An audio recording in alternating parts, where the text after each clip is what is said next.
What is going on, everybody, and welcome back to the Hangout spot where you already know it's Real Talk Boxing Talk, live from my man cave. It's your boy Johnny, and I am your host for another edition of the Hangout Spot Live, this time the Thursday night edition. Let's get ready to rumble! Now go home and smoke some more crack. And I just want to thank everybody for rocking out not only tonight, but the last couple of nights, bro. We've been working mega overtime, bro. 3.5 hour shows the last 2 nights, man. But I wouldn't have it any other way, man, than to be here hanging out with y'all at the Hangout spot, bro. The calls have been insane, bro.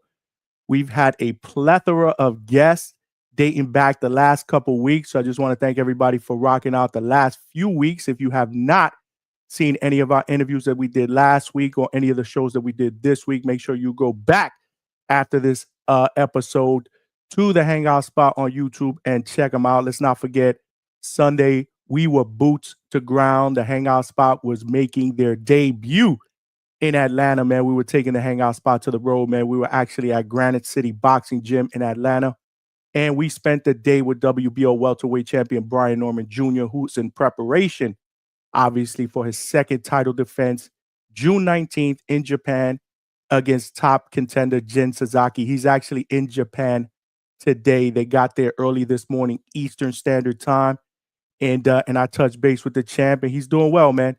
He said it was a long flight, man. He said it wasn't easy, but they're doing well, man. They're doing well. They were greeted at the airport. I saw he had a couple of members of media around him. He did some autograph signing. So there are some people in Japan that actually know who Brian Norman Jr. is. So that was good to see. But it's exciting, man. They went out there 2 weeks earlier just to get acclimated. Obviously, it's a totally different time zone, culture, food. So they wanted to get acclimated before the fight in 2 weeks. Again, that is going down June 19th, 2 weeks from today. Brian Norman Jr., my guy, is going to be making his second title defense. And shout out to Coach Senior as well, Coach Marcus Walker, light heavyweight prospect, undefeated light heavyweight prospect Najee Lopez. They were also in the building as well. We had an absolute blast. And then this week, man, we had shows on Tuesday where we had a 3.5 hour call-in show, and we talked about this whole Devin and Tio fiasco, how that was supposedly on the books, and then it fell apart. But again, we should be used to it, right? This is what the business of boxing usually does to us. I would have thought by now that they might have went back to the table and potentially renegotiated that fight, because I still feel that it's going to happen. We actually talked about that a little bit last night as well. After our guests, let's not forget, we had former lightweight champion Mickey Bay in the building. And we also have my guy, man, little bro, 16-year-old prospect who is 3-0, David King Garcia. We also talked to his dad and trainer, Coach Garcia. They're going to be fighting this Saturday, June 7th in Newton, Pennsylvania. That's going down in a Danny Garcia Swift Promotions card. It is titled The Future Is Now Series 2, and it will be streamed on millions.com. So make sure you download the app and you check out the family there, man. There's hella boxing going down this weekend, and that's what we're going to talk about, bro, because we opening up the phone lines, bro. I need previews. I need predictions from everybody. In fact, I got a poll up because the biggest fight of the weekend, it's going down. It's going to be an ESPN top-ranked card. It's going to be in Norfolk, Virginia. And the new champion, Keyshawn Davis, is going to be making his first title defense against Edwin De Los Santos. So I have a poll up now. Who do you guys feel is going to win that fight, and how? Is it going to be Keyshawn by decision, Keyshawn by knockout or stoppage, or is it going to be De Los Santos, the Dominican contender, by decision, or will he win by knockout or stoppage? So definitely make sure you guys vote on the poll. But yeah, man, we want to open up the phone lines. I've already put the link to the I already pinned the link to the chat. So that is the link if you want to call in. Tonight is a call-in show. So we go as long as as you guys want to speak, man. So let's get some call activity. But before we get that pumping, You know the deal, man. There's ground rules here at the Hangout spot, man. If you're watching this live on YouTube, smash that like button, man. It's free and it will help the channel grow. The goal is to get this channel out into other boxing fans' algorithm so they know we rock out weeknights, 9 p.m. Eastern Standard Time. Let's not forget we're doing weekend shows now, right? Let's not forget we're doing weekend shows. We will be doing a Sunday afternoon show so that we can recap all the fights from both Friday and Saturday because boxing starts tomorrow, bro. It is going down tomorrow in Verona, New York. That's right. We're going to get into that in just a little bit as well. So we will be discussing all of that, recapping. I'll be opening up the phone lines. I expect a lot of phone activity. We will go as long as you guys want Sunday afternoon.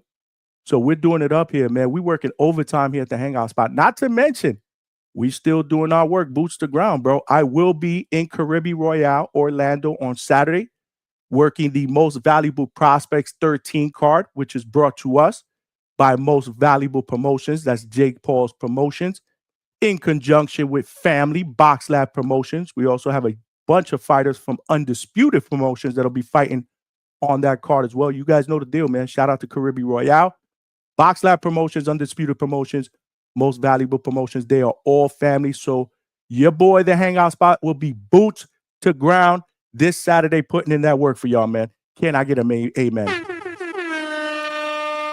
Yeah, man. I wanna put out a super chat goal, man. Let's put out a super chat goal, bro. Support the Hangout spot, man. We boots the ground in Orlando Saturday night, man. Support the movement, bro. Support the movement.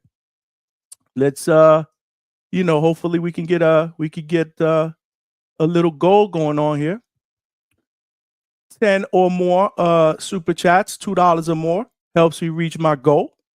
And it possibly will pay for a nice little dinner while I'm out boots the ground in Orlando, putting in that work for y'all, trying to get those live interviews, making those contacts so that we could get the big and best names over here and we can interview them and obviously get the family members involved as well. Because, I like to get the family members involved as well. But again, another ground rule is if you haven't subscribed to the Hangout spot, make sure you do so. But more importantly, please tell a friend to tell a friend. There are power in numbers, and we trying to get to that magic goal, another goal of mine, our next goal of many to 2,000 subscribers. We're about 50 subscribers shy of 2,000, and that's in 15 months. So help a brother get there, man. Tell a friend to subscribe to the Hangout spot. This is how we doing it up. We trying to turn this train into a giant, powerful locomotive. In order for us to do that, we're going to need more passengers. And last but not least, you guys know the deal. I want the chat to cook. Definitely, I want to get the chat involved. And again, if you want to send a donation or you want to make sure that a question is read or a comment is read, super chat is the best way because those come up as a starred messages. We're going to be expecting a lot of chat activity in just a little while. If you want to make a donation, not via super chat, my Cash App is scrolling down below as well. Like I said, every penny counts. But let's see who we got up on the check-in, man. We got my man Alberto in the check-in. What's going on, Alberto? You already know it's game time. We here to work. The Hangout spot is always putting in the hours. 7 hours the last 2 nights, bro. 3.5-hour shows. And I loved every bit of it because I was hanging out with you guys, man. Yeah, I apologize. I was a few minutes late, Just gotta, you know how it is before you come out. You gotta do that last minute preparation and warm up. But we're already here. Keyshawn Duck. Okay, Alberto, I see who you going for. Make sure you call in and tell us why you feel like Keyshawn is a duck. We got my man Ray Gonzalez. What's going on, champ? My man. What is up, my brother? Thank you for rocking out on a Thursday night here at the Hangout spot. You are watching live on Facebook. If you guys are watching on Facebook as well, man, throw me a like up in there and feel free to comment and get involved. But if you want to make a call, come on over to YouTube. That way you could get on the line and get on the panel and give your take on this weekend's fights. More importantly, if you haven't subscribed to the Hangout spot, make sure you do that. Like I said, there are power in numbers. Alberto said I was looking forward to seeing family member King David, but I'm not paying for it. Oh, okay. So yeah, the millions.com card, they are charging $19.99 for that. So I think a lot of people are not thrilled about it, but I'm gonna support Lil Bro. We got Big Boss, my brother, the Bandalorian, in the building. The Bandalorian said, I got keyed by decision, Johnny. I think the fight gonna be better than expected. I absolutely agree, man. I agree. There's a lot of people shitting on this fight, especially on the Boxing Voice, because of the long Edwin De Los Santos layoff. And rightfully so. Again, it's something to consider, right? He's been out, 19 months? So nothing to sneeze at. Obviously, he's had issues, blood clots in his legs. I do remember Broadway Joel was on the Boxing Voice one time, and he said that he also had some kind of a shoulder injury. Because I did ask him, like, what was going on? Like, what was he doing? Like, was he just hanging out in the island in DR, drinking beers, gaining weight? But he said that he was dealing with some nagging injuries, not, the blood. Well, actually, not some nagging injuries included with the blood clot situation. So a lot of stuff going on there with De Los Santos. Nonetheless, man, 19 months out of the ring is nothing to sneeze at, especially when you are going up against what I consider a beast, man, a dog. Did you guys see the press conference today, bro? Did you guys see the press conference? Keyshawn Davis shoving De Los Santos like he was nothing, bro. Keyshawn is dog, bro. Sunning Abdullah Mason, bro. Did you guys see that? This is nasty. Actually, I don't think it was nasty. I thought it was funny, bro. And I felt bad for Abdullah Mason, man. He's a young guy, up and coming.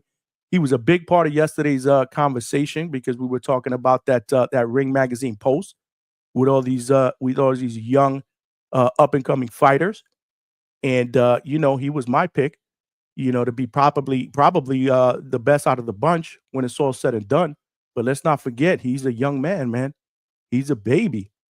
And I don't know if he'd be ready for that Keyshawn smoke, man. But Keyshawn put him on the spot today, bro. Keyshawn had that press conference lit, bro. Let's go, champ. So it's going to be interesting, man. It is going to be interesting, man. I know, Alberto. That came from my man Vega. Vega, what up? Yow, Vega. Shout out to Alex Vega, who was actually on the panel yesterday and was aboard with me, co-hosting, taking calls. If you're not busy, bro, you're more than welcome to come on a little bit later on. If you like, if not, definitely feel free to call in. Yeah, I definitely got a lot of years on him, but we're not doing the grandfather thing, bro. We not doing the grandfather thing, bro. It smelled like a toilet full of nasty ass shit, okay? Nah, we not doing the grandfather thing, bro. Keyshawn was popular today. He was, bro. David Garcia, what's going on, my brother? Let's go, champ. Thank you for checking in, man, and thank you for rocking out here on the Hangout spot. The lines are open, man. If you guys want to call in, now's the time. Now's the time. I linked the I placed the link. I pinned it into the chat, but we can definitely put it in the chat again for those of you guys that missed it and are sitting in the back of the room. We are talking boxing here at the Hangout spot. So that is the link if you want to call in and join me for a few minutes and give your take. We got a lot of boxing. I mean, obviously it starts tomorrow night in Verona, New York. That is the Hall of Fame night, if I'm not mistaken. In fact, let me share my screen real quick so we can kind of go over that card. Shout out to all of you guys that are rocking out here on a Thursday night. Make sure you smash that like button and help us grow the channel. So yeah, man, this card, which will be streaming on DAZN. So if you have the DAZN app, I'm pretty sure it's not $20 like the millions.com card on Saturday. But yeah, this is Hall of Fame night. It's going to be headlined by heavyweight from Polk County, Lakeland, which is actually my county. I'm in Winter Haven, and Lakeland, which is where Brandon Moore is from. Brandon O.J. Bam Moore.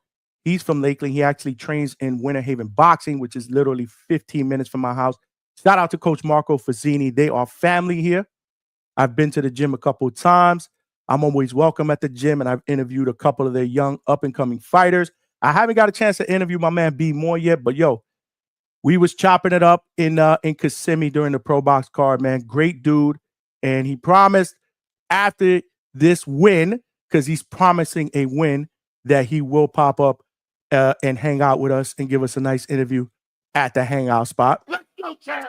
But this is not going to be a tough this is not going to be an easy task. He's going up against Stanley Wright, who's undefeated. And this is for an IBF USBA Heavyweight Championship. Another one of those made-up belts. This is nasty. That I always complain about, which is one of the reasons why I want to get WBO president Gustavo Olivieri in, because I want to ask him, like, what's the deal with all these damn belts, bro? Like, what is the deal with all these damn belts? I mean, it seems like every 5 minutes you turn around, or every other fight, there is a belt that is made up. So yeah, so this is actually what we got going down. We got Franchon Cruz DeZern. You know, she was in the building a few weeks back. Unified WBC and WBA super middleweight champion. She's going against Citali Ortiz. Citali Ortiz, who is let's see what her record is. She is actually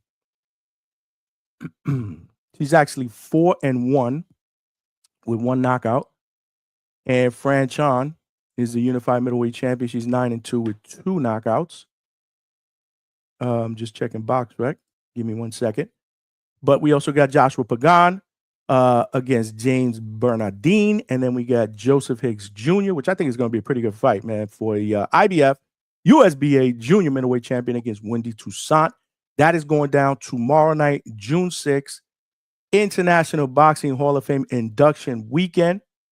So I've been to a fight during a convention. I was actually live at Orlando this December during the WBA convention. That was the fight where our guy, Antonio Kingdom Vargas, who is now the full elevated WBA bantamweight champion, he was actually on that card and won the interim title that night in the main event. And anytime that you have boxing at any of these type of events, whether it's Hall of Fame night or one of these conventions, man, there is hella stars out there, bro. Old and new, trainers, current, retired. It's always a great time. It's always a great time watching boxing through on one of these events, man. So I'm actually jealous, man. I wish I was actually going to be in Verona, New York. But yeah, let's go. Y'all call in. We got Kalea World. What's going on? Kalea? Appreciate you rocking out. Let's go, champ. On a Thursday night. Yeah. Vega said, yeah, you live in the Lakeland area. Yeah, I'm literally like, I'm 25 minutes, half hour from Lakeland. We go to Lakeland fairly often because there's more shit going down. And I know, Vega, you will agree. There's more shit going down in Lakeland than there is in Winter Haven, bro. I like Winter Haven to live, but if you want to hang out and find some nice places to eat and have a good time, you going to Tampa, you going to Lakeland, you going to Orlando, bro. You going to Davenport. All of those are around me, but Lakeland and Winter Haven are in Polk County. So shout out to OJ Bam B. Moore, Brandon Moore, the main event. We'll talk about that in just a little bit. I'm looking forward to that fight. Yeah, I'm closer to Lakeland than Orlando, but I'm not far from Orlando as well. Hey, saying what's up. Kalea saying what's up to Alberto. Yeah, he was in great spirits at the Pro Box card. Yeah, man, we were chilling, man. I mean, we sat together, next to each other, just chopping it up. We talked about this fight. We talked about the last fight, that sloppy fight against that dude that basically, I mean, these guys landed in the front row. The wrestling match where these guys fell over the top row, basically onto the front row. We talked about that. And he's still training on and off in Winter Haven. He's not training with Coach Fazzini anymore, but he's still using the facility. So they are in good graces. Alberto staying out of trouble. Time will tell, Kalea. What belt is made up? I don't know, the USBC, USB, whatever. I mean, there's just a ton of different belts, bro. IBF, USBA, Silver Championship, North American, Captain Crunch belt. I don't know. You name it, bro.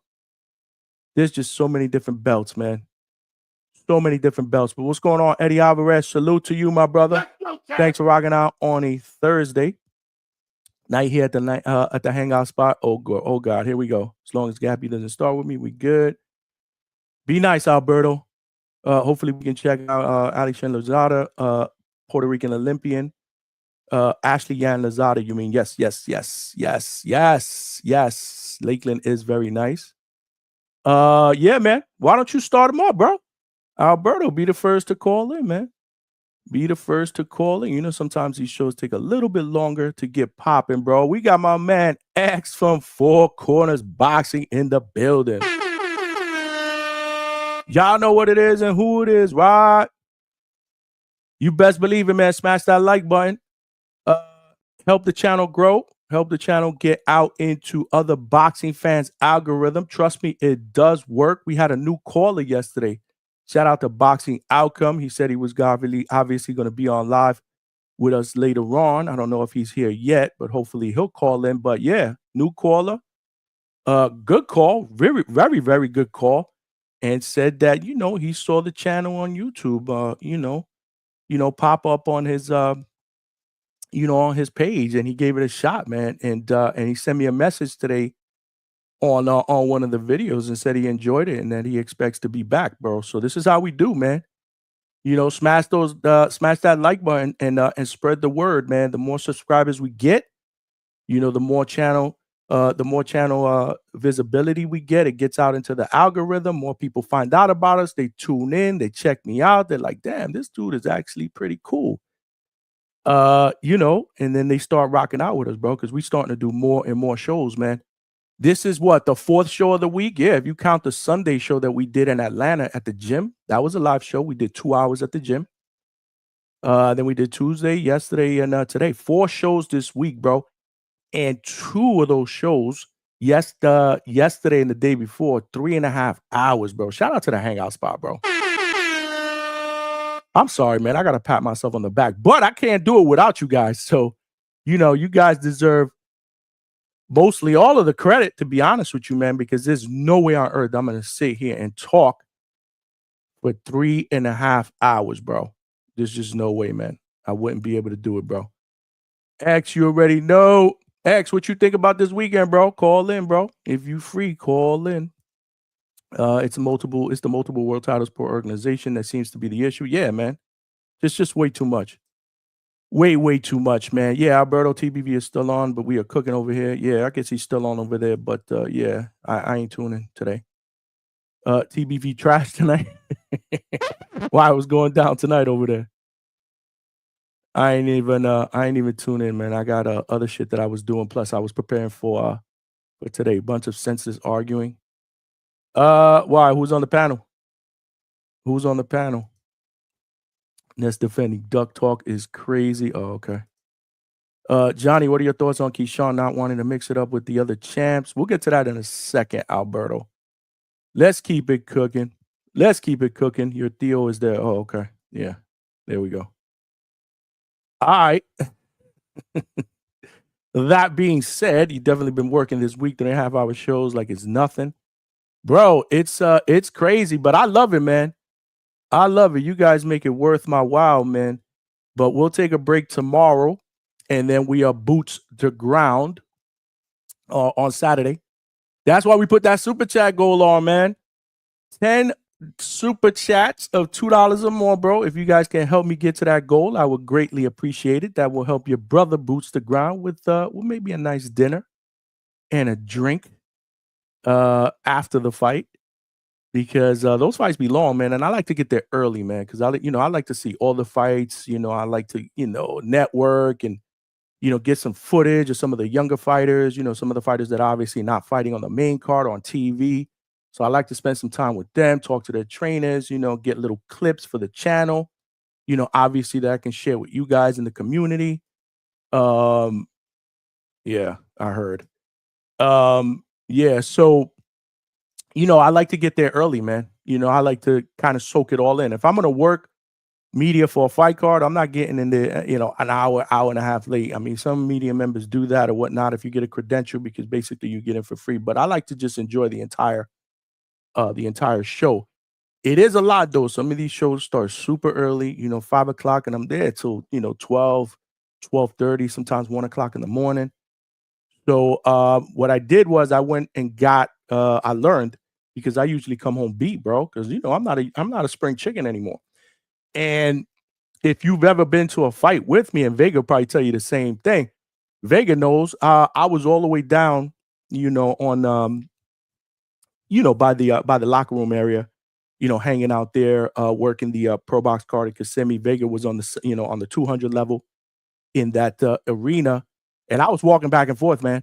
I probably went up about 3 times just to see what's up with Vega, and shout out to Keem. They were there hanging out, just to show a little bit of love back and forth. But I'm moving, I'm going, especially at these Orlando cards. So by the media section, chopping it up with people.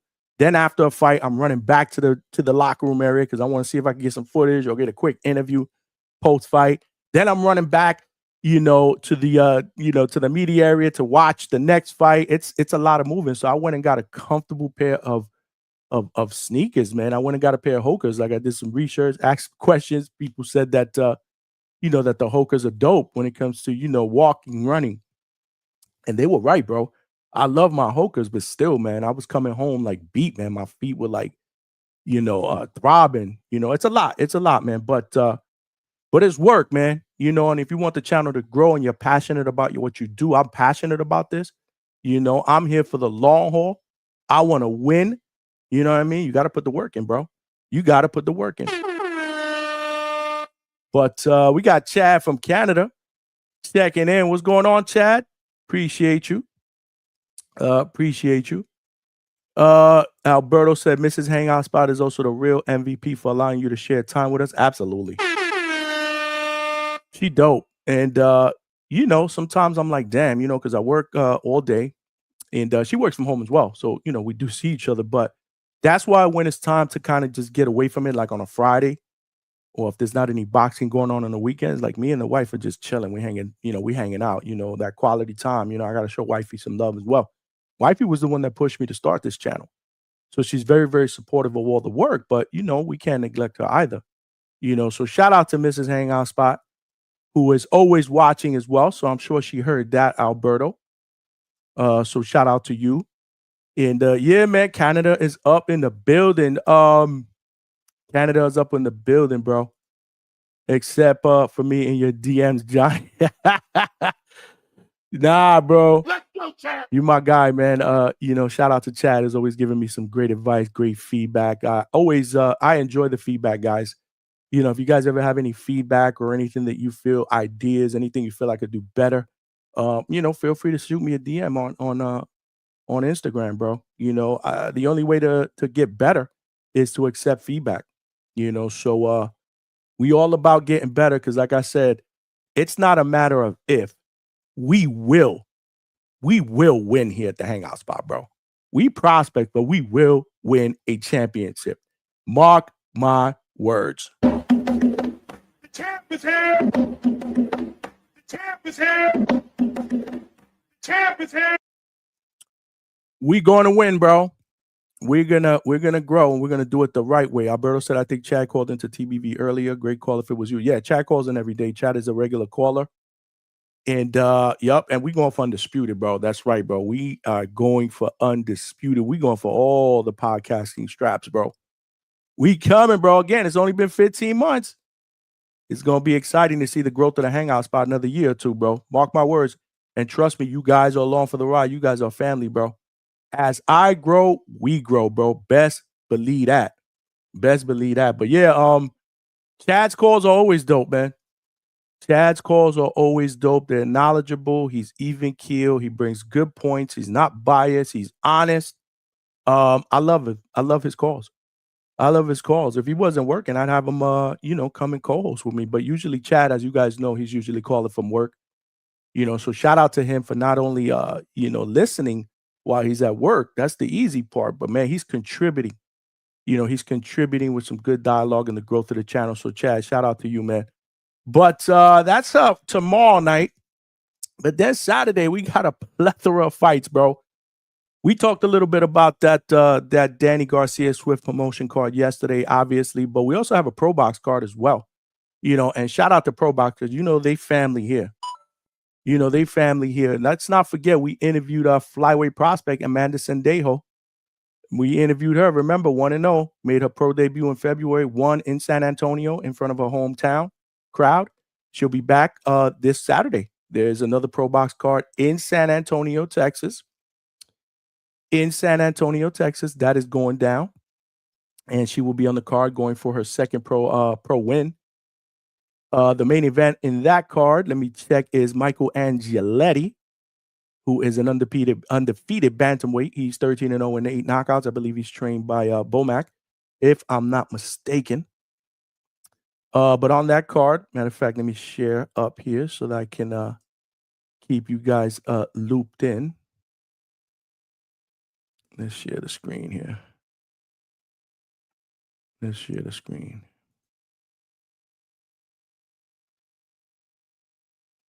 Give me 1 second, y'all.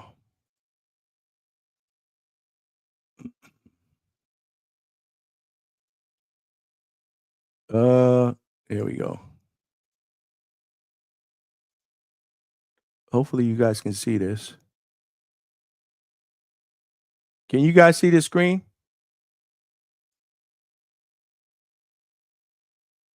Again, I'm trying to get acclimated to this screen sharing thing. Hopefully you guys can see the screen. This is directly from BoxRec. Again, you got Michael Angeletti, who'll be in the main event against Eros Correa, who is 15-1 with 9 knockouts. And if you guys know anything about Pro Box, and if you've seen a prior Pro Box card, they pit fighters that are as close to each other as possible. So it could be basically a 50-50 caliber fight as far as action. They do not promote runners. Michael Angeletti, who is an exciting fighter. I've seen him fight twice in person. And trust me, he's worth the price of admission. He's 13-0 with 8 knockouts. He's a slick boxer who can also punch. So he'll be on that card. We got Justin Paldo, lightweight, man. The $1 million man. Remember, we had him live, bro. He family here at the Hangout spot. 18-2 with 9 knockouts, coming off that knockout of the year candidate against Rakimov on Pro Box, where he simply destroyed that dude. I believe that dude had a brain bleed after that fight, man. Shout out to Rakimov, man. Hopefully he's doing well. Can you? So you guys were able to share the screen. Okay, cool. Yeah. So Paldo will be on that card. He's always an exciting fighter. Again, they're looking to get him into contention, possibly for an eliminator next, or maybe even a title shot. He's going against Juan Carlos Burgos, ton of experience, 36-8, 3 draws with 22 knockouts. He is a Mexican, 37 years old, a ton of experience. Again, they are coming to fight. Amanda Sendejo is down here. And she's fighting a fighter that hasn't won a fight, but she's 1-0. This is only her second pro fight. So lots to like on this card. Again, don't let a Pro Box card fool you as far as name recognition, because you may see a Pro Box card that where you don't know a lot of the names. But I'm telling you, more often than not, 9 out of 10 times you're going to walk out of that card and you're going to be like, damn, that was so damn entertaining.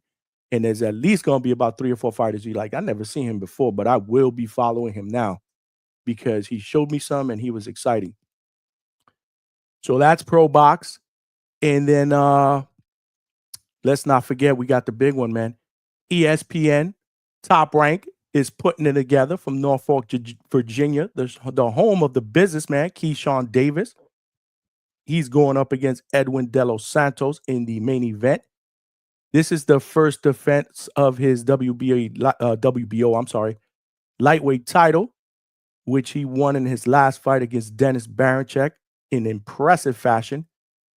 You got Kelvin Davis. You have Keon Davis. So you got the Davis brothers will be on the card. You got our guy, Derek Scooter Davis. Let's not forget we had him on the show a couple weeks back. 6-0, 6 knockouts, extremely explosive. He'll be fighting in his 7th fight against Naheem Parker. You got Tiger Johnson. He'll be going up against Danielson Boca Chica, which I think is going to be a great fight as well. Boca Chica, I mean, he can, he can punch. He can punch. You got Troy Isley on that card. Let's not forget, you got Abdullah Mason, another big step-up fight against Jeremiah Nakatia, who is 26-4, 21 knockouts, and he's been in there with, Tito Mercado, Murataya, Burchelt, Shakur. So this is a big step up for Abdullah Mason. But if Abdullah Mason is the guy that we all think he's going to be, 18-0 with 16 knockouts, everybody's prospect of the year the last couple of years, and a guy who got pressed by Keyshawn today, bro. I don't know if you guys saw that, but Keyshawn wasn't playing, bro. So I'm excited to see Abdullah Mason. Keyshawn wanted Abdullah Mason to commit to fighting him next, bro. Can you believe that? I think he caught Abdullah Mason off guard, bro. I really did. I think he caught him off guard, man, because he looked kind of shook, bro. Abdullah Mason looked kind of shook, man. But Keyshawn is not playing, bro. Did you see what he did to Edward De Los Santos in that press conference? Let me see if I can find that so we can show that Abdullah Mason thing. Make sure y'all smash that like button, as it will help us grow, get this channel out into the algorithm of other boxing fans so they know we rock out weeknights, 9 p.m. Eastern Standard Time, and we're doing weekends as well. Let's not forget, for you football fans, for you boxing/football fans, we are going to start doing a live call-in football show on Sunday nights, probably around 7:30 after all the day games are over. And, we're going to open up the phone lines. We're going to let you guys talk, vent, talk that trash. We talk about highlights, what happened. I mean, we got football fans from all over, man. We got fans from all over the country that root for different teams. So I think it's going to be pretty dope. I think it'll be pretty dope for us to be able to do that. A lot of the fans that follow the channel, family members, are asking me to do football because I don't know if you guys know, but when I first started this channel, I was doing football, man. I'm a what can you say? I'm a depressed Jet fan. That shit is a 2-pack of ass. And as you know, when you're loyal, it hurts. Loyalty hurts.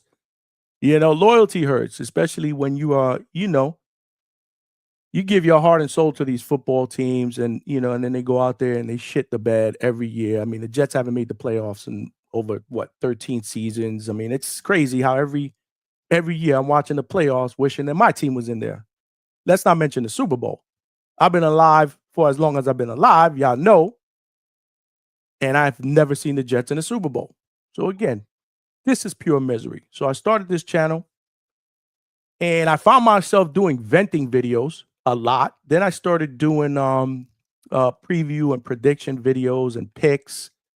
So I messed around and I dabbled with that, but I quickly realized that, it was more depressing than anything else. Like I was walking away doing these videos. I wasn't doing any lives. I was just doing videos. And I just wasn't happy after that, I wasn't happy. Like I was venting and I was the videos that I was doing, and this was in the beginning. Like I look at the progress that I've made, being comfortable, speaking behind a mic. It's like night and day. I was trash back then, but I always took it as a challenge. How could I get better and better at this? Right. Because I'm very, very competitive. So the videos that did okay were the ones where I was venting, because you know the deal. People like that negative shit. They like when you come out and you curse and you vent and you talk trash and, fire the coach and, bench this guy and he's got to go. And when I was doing those videos, I was getting views, but everything else, it just, it just wasn't making me as happy as boxing, because boxing is my true passion. So I just, I flipped it up and I just said, I'm going to start doing some boxing content. That's what I enjoy doing. And I realized, like, if you're a fan of a team that's garbage and you walk away after they suck, you're like depressed, you're pissed off, whatever it may be, right? But I realized that it's the opposite when I watch boxing. Yeah, there's controversy. Yeah, there's fighters that I root for that don't win. But I never walk away stressed out or pissed off. I'm always satisfied. I'm always happy after I walk away, from a fight card, watching boxing. I love watching boxing. So I started doing boxing content after that, and then I stopped doing football, period. So that's why I'm telling you, I started doing I think I did my first boxing video last March. And I ended up getting my first credential to a most valuable prospects card at the end of April. And after that, I knew this is what I wanted to do. You know, we're going to stick to boxing full time and we're going to make this grow. And we're going to turn this channel into the best boxing channel out there. And it's been a blur since. So about 15 months, yeah, you know, we've been doing boxing, but we've had the channel up for a little bit longer than that, probably about 3 or 4 months after that. But anyway, I say that to say that I was on the Boxing Voice one time and I was talking about something football related, and people were like, "Yo, Johnny knows his stuff in football. Why don't you do something in, you know, for us boxing fans that like football?" So we're going to be doing that in August, at the end of August, and the preseason going into the regular season, and every Sunday, you know, we'll just do a call-in show, bro. So let me know how y'all feel about that. Give me some ideas about how you wanna do this. But I'm thinking we open up the phone lines, we show some highlights, we talk some trash. I vent a little bit because I know my team's gonna suck. You could vent. Maybe we'll bring up 2 people to debate, you know, 2 rival teams. We did that the other day with Tip and Stock Chasers. You know, they did a little bit of a debate, a little verbal spar, which I think I'm going to incorporate more in the show. I like that, but we'll do it a little bit more structured. Maybe we give, you know, one person 3 minutes, like a round, and give another person 3 minutes. And if we need to give them an extra round, we do that. And then we let the viewers vote who cooked who. And maybe we'll do the same thing in football, you know, so we'll mix it up. You know, there's plenty of ideas I have in my head. But again, if you got any ideas, you know, let me know, shoot me a DM. You know, I'm always willing to take feedback because, again, I do this for you guys. So the content that you enjoy is the content that I want to push out. But yeah, I do want to show some live video of today's press conference if you guys did not get a chance to see it. But before we do that, we got my man Richard Ponce with the $2 appreciation, brother. Was that a $2 sticker, man? Straight cash, homie. Appreciate you, my brother. Appreciate the donation. That's one out of the 10 that we need to get to my 10 super chat goal, which will help me boots the ground on Saturday. So I appreciate the love and support, Richard. Thank you for rocking out here on a Thursday night here at the Hangout spot. We got my man Bugatti Mods with the $5.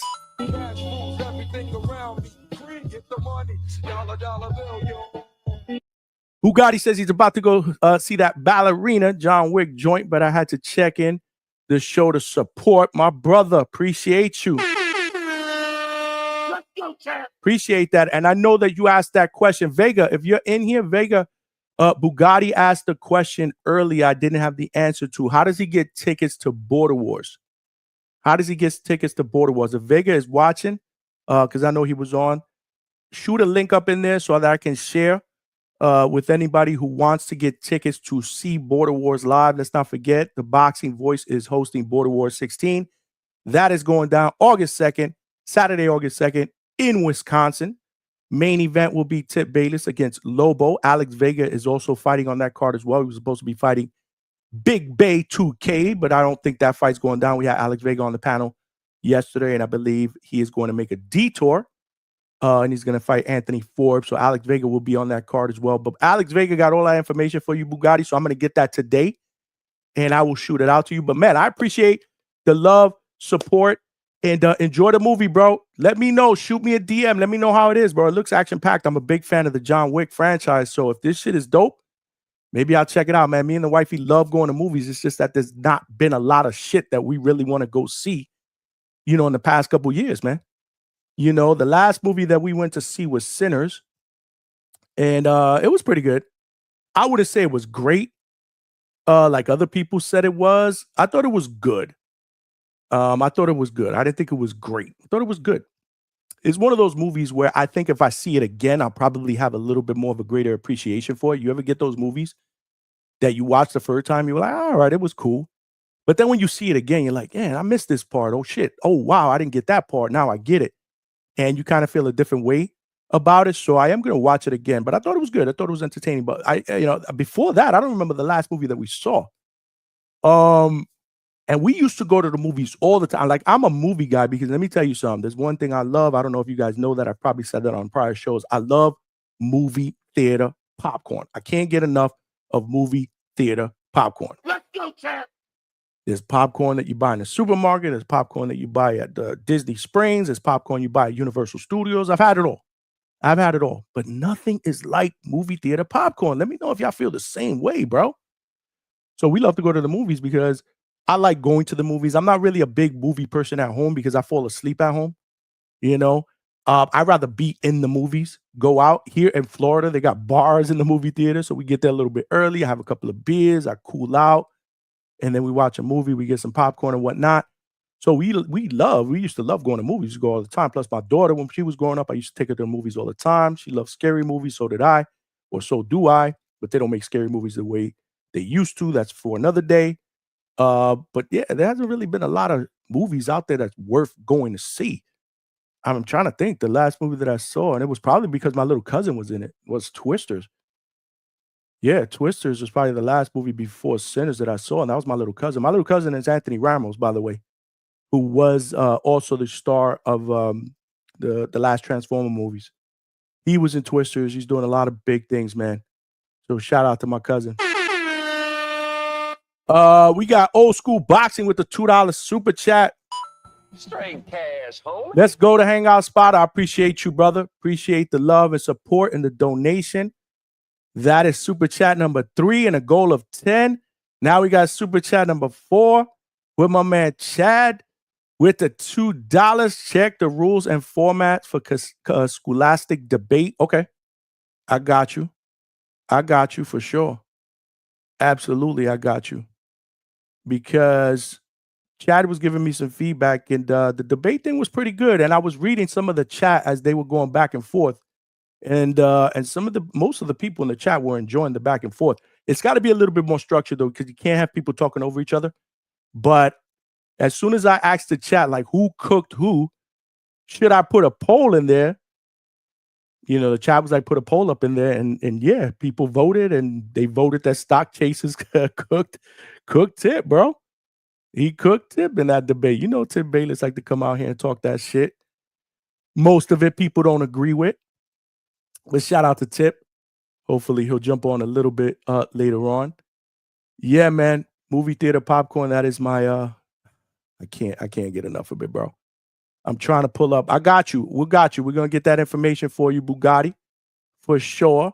Salute to you. Enjoy the movie. And thank you, man. Thank you for at least checking in and for the donation, man. Every penny counts.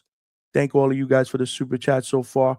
We just need 6 more super chats to get to that 10 super chat goal, so that we could eat well, boots to ground on Saturday while we doing live fight coverage at the Hangout Spot. But let me share my screen here. I want to show y'all a little bit of this Keyshawn thing. Another thing I want to talk about with y'all today, hopefully this will help open up the phone lines, is Vasily Lomachenko retired today, bro. So I want to get everybody's thoughts on his career, and is he a first ballot Hall of Fame? What was one of your favorite fights, favorite moments? A fight that you wish you would have saw him have that he didn't have. Obviously, probably the best, most decorated amateur fighter in the history of the sport. Only lost 1 fight in like 397, if I'm not mistaken. Amazing career, champion in multiple divisions. I mean, it doesn't get any better than Vasily Lomachenko. But let me show y'all, and shout out this video is from Fight Hub TV. So I just want to make sure that I give credit to Fight Hub TV. But this was the press conference today in your home country. And we're just gonna skip a little bit because I want to show y'all the confrontation between Abdullah Mason and Keyshawn You know, is this Davis. the year? And y'all let me Thanks know to what y'all think. Restore, Prime Time is back. This is my time. Damn, I didn't want to be bold. You know, is this they the gotta year get that paid you too. kind of So cement much that respect to Fight contender Hype status? TV. But yeah, this is Keyshawn. Well, obviously she's talking to Abdullah Mason, but this is where the whole Keyshawn confrontation goes down. This at the very least, or maybe even challenge for a world title? Absolutely. You know, everything is happening at its proper time. You know, so I'm just working my way up. You know, I'm getting it honest. You know, I worked my way up to number 2. You know, we got somebody else ahead of me. You know, I'm right there. Right there. Is this man that's licking his chops while he stares at you one of those guys? Absolutely. Yo, look at Keyshawn's face, bro. Tell me this ain't the face of a killer, bro. Yo. Yo, this is why I fuck with Keyshawn, bro. Bruh. This is a face of a killer.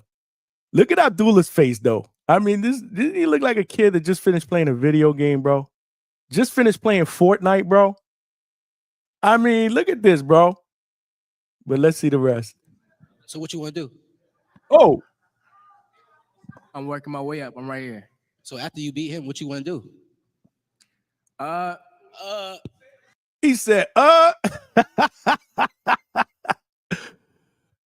give me a sound check, y'all. Can y'all hear this good? If y'all can in the chat, I don't want to keep going. If y'all can't hear this good, that's the loudest I could go, but hopefully you guys are hearing it. Can I get a sound check in the chat? Lisa Snow, what's going on? Thanks for rocking out. I see you. Keyshawn the Dark Horse, I've been saying it for 2 years. Absolutely. Alberto, I know you're a duck, but can I get a sound check? Were you guys hearing that? I want to make sure that I'm not playing this and I'm talking to myself. Young blood. Nobody wants to give me a sound check? Okay, we can hear. Thank you, Lisa. Lisa's the only one that's listening to me. We could do whatever. I'm pretty sure my team could put anything together. Are you going to put it together, sir? You the man in there. I don't want to talk to you right now. I bet you don't. I don't want to talk to you right now. I bet you don't. But I let my hands do the talking. So let's do it next. Let's do it next. Okay, I'm pretty sure my team accommodates. No. Let me and you, let's make it happen right now in front of everybody. After I knock De Los Santos out, after you knock this opponent out, me and you, let's fight next. Let's do it. That's what I'm here for. You here to fight me next? He said that's what I came for. That's a bet. Okay, so maybe not the Carl. Are you still Carl? Hey, Bob Arrow. Bob, Carl, you ready? Bob, you ready? You Bob tell him, Arrow, Bob, the you man with ready? the plan right there. The man with the plan is right there. Bob Smiley, he Oh, like look it. at Abdullah's somebody face, get him though. You gonna get him hurt, Bob. You gonna get him hurt. We're matchmaking up here, so add that to my credentials, okay? Hey, Pops, where you at, Pops? You walking him into something crazy now. I thought he was maybe going to go the WBC route, and it would be for a unification. Yo, Keyshawn's talking shit to the Pops. You gonna walk him into ass whipping? You walking into something crazy, Pops. You know it. He usually talk. He Well, quiet y'all now. both have business to take care of first on Saturday. Easy work. Before you guys take care of each other. Anything else that you'd like to say, Abdullah? I'm coming to do my thing and steal the show, like I always be doing. You typically do. I would agree with that. That was a little shot. I mean, That was a little shot he did have a hell of a fight last time he was here. against too, opponents. Ooh, I'm far from that. ooh. Yeah, that's true. You have a belt for a reason. Yeah, exactly. That's right. All right. Well, we're going to get to now the man who would like to try to take that belt from you on Saturday night. Before I get to the questions that I already had prepared. Damn, yo. What y'all think, man? Yo, what y'all think? Did he son him? I think he looks, I think Abdullah was shook. And it could have been a combination of a couple things, right? I just don't think he's that type of dude. Like, he's not really, he's a good kid. I don't think he's really that type of a trash talker, and I think he was surprised, and if you're not quick with it, somebody like that dude, I mean, what do you say, right? So, wow. What do y'all think, man? Yo, phone lines are open. If you guys want to call in, man, and contribute, man, phone lines are open. I'm taking calls, man. Let me know your thoughts. But yeah, man, old school boxing said Abdullah's scared. He looked shook. He looked shook. And he's 21 years old, man. The crazy part about it is he's got more fights than Keyshawn. This is only Keyshawn's 14th fight, and he's already a champion. But to me, Keyshawn is just built different, man. I mean, yeah, I agree, Vega. He looked like a poor young pup. Like, he looked like he wanted to cry. Like, Daddy, where are you? What do I say? He kept saying, well, my team. This dude's like, bro, what are you going to do? What do you want to do to make it happen? That shit was crazy, bro. Vinny Blanco, what's going on, my brother? Thanks for rocking out. Thanks for rocking out here on a Thursday night. at the hangout spot. He said, I'm looking forward to the day Key gets slept. Oh, well, people like Keyshawn, people like Keyshawn Davis that talk that trash usually become those marked guys by the fans, right? They want to see, fans will turn on them and hope that somebody knocks the shit out of them because they talk a lot of shit. But I think it's good for the sport, man. Old school box, he said energy got checked for sure. I mean, totally uncomfortable. Totally uncomfortable, man. But Keyshawn is that guy, bro. He's always lighting up the press conferences. So this is De Los Santos That then getting into a full training camp. talking about. Nada de fácil y lo fácil se va rápido. Estamos por lo difícil porque con lo difícil se llega a lo grande. In life, nothing is easy, and what is easy comes about quick. And this is what we're here about, and what we're trying to do. Why will De Los Santos is pretty serious. There's something that he said that I actually liked. I think it was here. Let me see. Siempre digo que el 90% de lo que se planea no se da. I always say that 90% of things that are planned doesn't come about. Okay. 90% of things that are planned never come about. Obviously, everybody's picking Keyshawn. He'd be the favorite coming in, but he's trying to play spoiler. But let's hear what Keyshawn says. stepped up to world-class level and has not been able to overcome? Are you not listening? You ask questions so good, but you're not I'm listening. everywhere right now. I'm not gonna lie to you. He said he's everywhere. It's all right.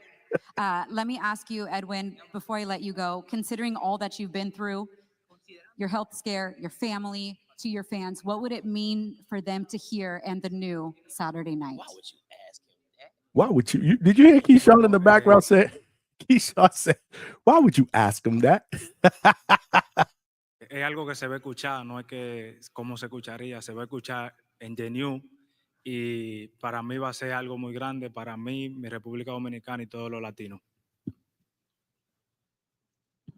It's something that will be heard, and what will be heard is "and the new," and it's going to be something big that's going to be big for me and for my country, the Dominican Republic. Buena suerte, muchas gracias. All right. Now it's your turn, Keyshawn. Let's hear Keyshawn. The great for the fans that's coming out. Hold on. I ain't pick him for him to not to say stuff like that. You know what I'm saying? I picked him because I know he's gonna come and create a great fight for the fans that's coming out, and it's gonna be a great fight. But he's not gonna hear in the new. What makes you say that he's going to bring a great fight? People maybe that watch the Core Stevenson fight might not agree with you. Well, you got to think about it. He can't put on two of those performances and expect the third one to get a big shot at something. You know, so he's coming to fight and put on a performance because his last one was trash. For you, coming back this time around for a fight week, this time with some hardware on your lap, has it felt any different for you coming back as a world champion now, or is it kind of the same? Nah, the only thing different is we got young guys like him right here calling me out and stuff like that. You know what I'm saying? But that's the only thing really different. Well, I wouldn't say that, but yeah, That's man. the position that you want. It's really is nothing to me. Like I knew I was a world champ coming into this sport. You know what I'm saying? Like a title is just put the icing on the cake, but I know who I am with or without the belt. I'm the businessman, and I put on great fights. I put on great performances. DB3 sold out the scope last time, and we all wasn't world champions. You know what I'm saying? They just know what we can do, and I know what I can do. And I'm the businessman, man. I'm knocking De Los Santos out Saturday. To say that I love this job. He said he knocking De Los Santos out, bro. That's what I'm talking about, bro. That's what I'm talking It's an about. understatement. I've been Well, on the data bro. annotation platform for about That's what I'm talking about. Every Let's go. fighter that I talk to, they say, yes, it is challenging to win a world title, but it's even more challenging to defend it because, like you said, now you've got a target on your back and everybody's gunning for your strap. How have you elevated your game in this training camp now that the target is on your back? Honestly, it's not always about just it's being harder to defend it. It's really harder to keep it. It's harder to keep defending it, defending it, and just keep it for the rest of your career. Since I've been pro, I've been seeing a lot of these 135 titles. They've been playing hot potato with it. A lot of these guys wasn't able to keep it. You know, the 135 division is one of the toughest divisions in boxing. So, yeah, but is he going to be able to keep it? Because I don't think that he's going to be at 135 for long. What y'all think? What y'all think? I mean, my man looked big. Wait till y'all see the face-off, bro. Wait till y'all see the face-off, bro. He looked super bigger than De Los Santos. I kind of understand, but when you got a fighter like myself, I feel like I'm the best in 135, but also years to come, I'm gonna show you I'm the greatest of all time. The chemistry. Let's go to the face. I want to see the face off, bro. And you guys. Let's see the face off. All right, that's the face off between Abdullah and Nakatia. Let's see these two right here.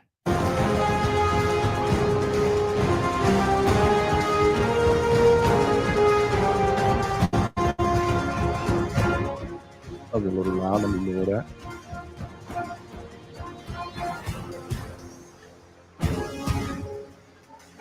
I mean, he just looks physically bigger, man. Look at that.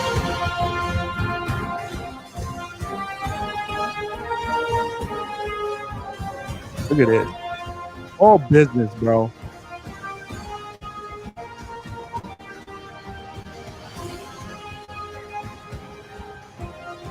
De Los Santos. Try to touch the belt. Boom. Oh, oh. Oh, Lord. Let's see that again. I got to see that again.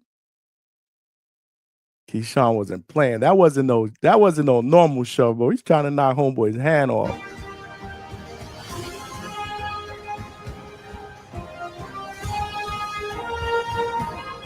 Get your ass off my butt. Get off me. Woo! Lord, bro. You guys know. Shout out to Fight Hub TV for the video credit there. You guys know I love me a spicy press conference. And Keyshawn, he's in his element when he's behind a mic on a press conference. He loves the press conferences, man. There are some people that are really aren't comfortable up there, but nah, he is. He definitely feels, you feel like he has a sense of confidence, and I have a duty during this press conference to not only talk my shit, because I'm gonna talk my shit, but we're gonna sell this fight too. So shout out to Keyshawn. Where Lisa Snow said Keyshawn has that aura. You can feel he's the next superstar. A lot of people don't like that, but we all feel it and see it. His charisma is what boxing needs. I think you are spot on. He has a lot of that it factor, and I do think that the charisma, the confidence, I think is great for the sport. I really do. You're going to have those guys like De Los Santos who are quiet and some of these other fighters, but you're going to have a lot of these other fighters, that are just, I mean, you got the sense that he went into this whole thing like, I'm just going to knock this dude's head off. And I thought he meant businessman. Again, his nickname, his boxing nickname is the Businessman. And I think it suits him well. I really do. Vegas said, wow, Johnny, no YouTube subscription. It smelled like a toilet full of nasty ass shit, okay? It might be a little nasty, Vega, but you know how many damn subscriptions I got right now and memberships? Lord child. I mean, there's a lot.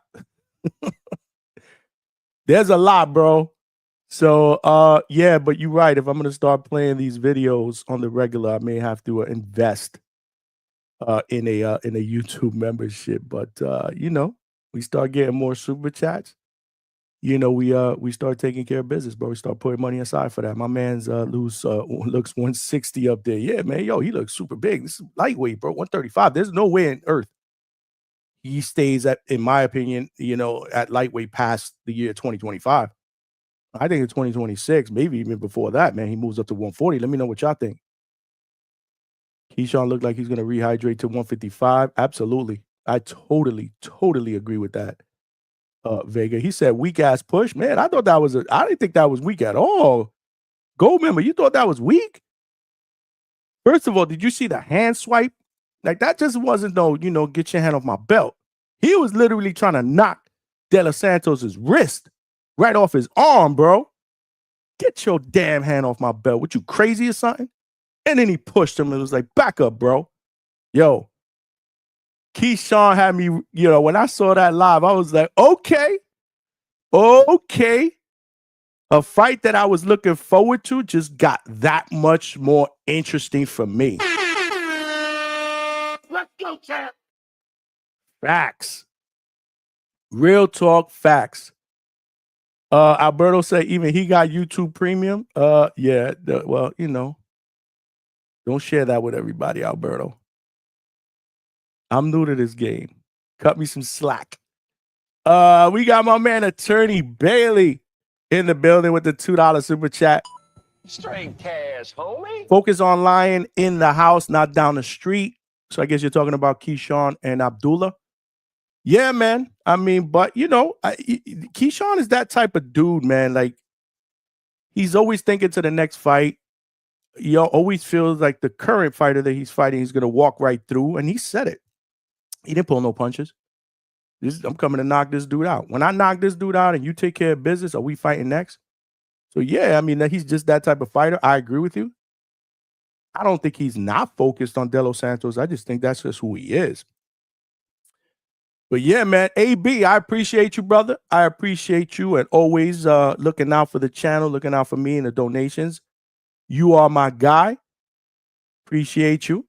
We got my brother, the Bandalorian, Big Boss, with the $5 super chat.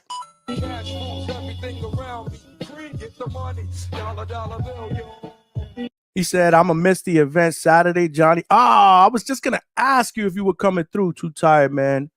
So enjoy. And did you notice Christina sent that shot at Shakur during this dispute with Dula? Yeah, I think you sent that to Two-Tone, right? Yeah, when she said, when she told Abdullah, she thought that he'd go the WBC route or something like that to unify. Man, I don't even think she knew she was doing that, but I get what you're saying, man. Talking about that's the easier road, unify there, and then you come back to Key. I'm telling you, man, let me know what y'all think about what could potentially happen down the road if Keyshawn Davis sparks out De Los Santos. Let me know what y'all think about that. Because we all know the Shakur De Los Santos fiasco was just... Let's get a 2-pack of ass. It was terrible to watch. It was one of the worst fights I've ever seen because it wasn't a fight.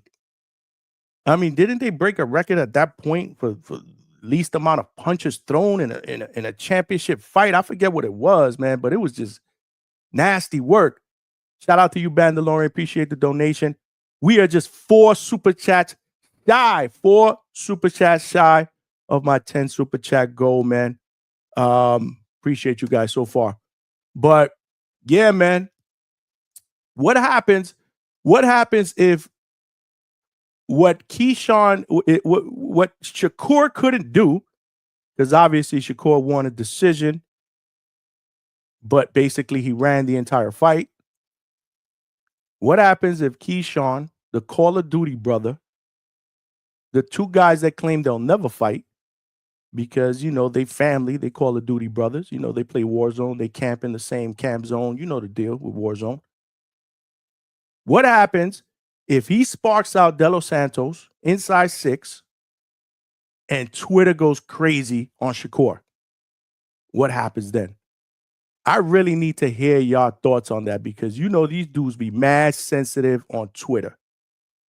If there was a top 5 pound for pound list with fighters on Twitter, Twitter finger fighters, the top 10 pound for pound list of Twitter finger fighters, I think Shakur by far would be number 1 on that list. It smelled like a toilet full of nasty ass shit, okay? Because this dude lives on Twitter, bro. This dude lives on Twitter. So, I mean, what would happen? The fans are going to go after him. Yo, you saw?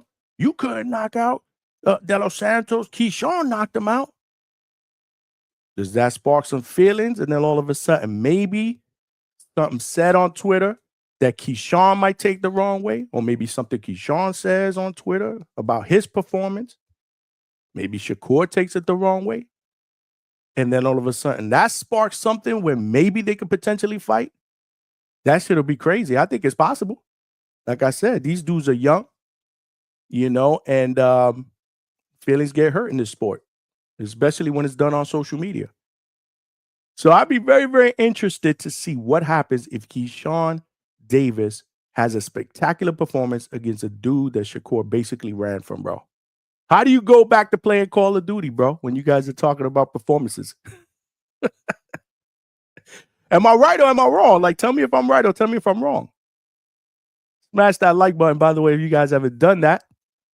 If you're watching this live on Facebook, make sure you throw me a like. More importantly, come on over to YouTube, get involved, call in, subscribe to the channel if you haven't done so. I know all of you guys are subscribed, but have you called a friend and told them to subscribe? Because we're trying to get to our next goal of 2,000 subscribers in 15 months, and we are about 50 subscribers away. So can you guys help me get there? I would appreciate it. But again, we got to make those calls, man. Tell your people, yo, come rock out with my boy Johnny because he's doing it up at the Hangout spot. Weeknights, 9 p.m. Eastern Standard Time. We're doing weekend shows too. Let's not forget, we're doing a weekend show on Sunday to recap the fights for tomorrow and Saturday, including this one. So we'll be talking about this one at length. Do we see an upset? Do we see Keyshawn be Keyshawn and take another step, towards being next, one of boxing's biggest names or one of boxing's young superstars? I mean, let's see where we're at with the poll. Let's see where we're at with the poll. Right now, 38% of you guys think Keyshawn wins by decision. Okay. 34% thinks Keyshawn wins by knockout or stoppage. Only 3% feel like De Los Santos will outbox him to a decision. 3%. However, 24% feel like De Los Santos has a chance to knock Keyshawn out or stop him. Keep that poll going. We're going to keep that poll up for the remainder of the show unless we go to a different poll. Keyshawn can, obviously Keyshawn is a dog. He's going to want to make this a phone booth caliber fight. That's what he likes to do. He loves to hit to the body. De Los Santos can punch, bro. He can crack too. Ask Rayo Valenzuela if he can't punch. You feel me? So, I mean, it's going to be interesting. Like I said, I mean, stylistically, aside from I would be more excited about, I like this fight. Don't get me wrong. I'm not shitting on this fight. I'm not going to do what a lot of people on the Boxing Voice do. I actually like this fight. I would like it more if he wasn't coming off of that long 19-month layoff, the blood clots, who knows what the hell else was going on with him. I would like that fight more if it wasn't because of the layoff. But let's not forget, not only is he coming off the layoff, but he's coming off that whole Shakur Stevenson stinker. Not entirely his fault. It takes two to tango. I think both of them deserve blame. And if you ask De Los Santos, he'll probably tell you the same shit. They both stunk it up. But he lost that fight. So not only is he coming off a 19-month layoff, injuries, blood clots, whatever it was, he's coming off that layoff with a loss, and he's going in with against a dog. I mean, what he did against Baranchyk, in my opinion, was very, very impressive. It really was. And let's not forget what he did the fight before that against Lemos at Virginia, his hometown, is going to be lit up there. He likes to put on a show, especially in front of the home crowd, bro. That cannot be denied, man.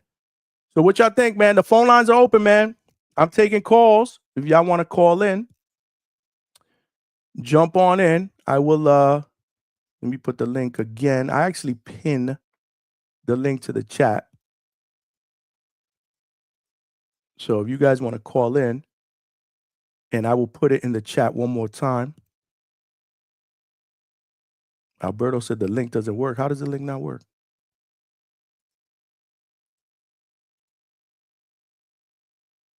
What's wrong with the link?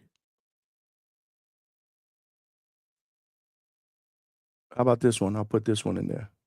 That's the... Oh, shit. My bad. Is that a new link? Try. Let me see. My fault. Maybe I put the wrong link.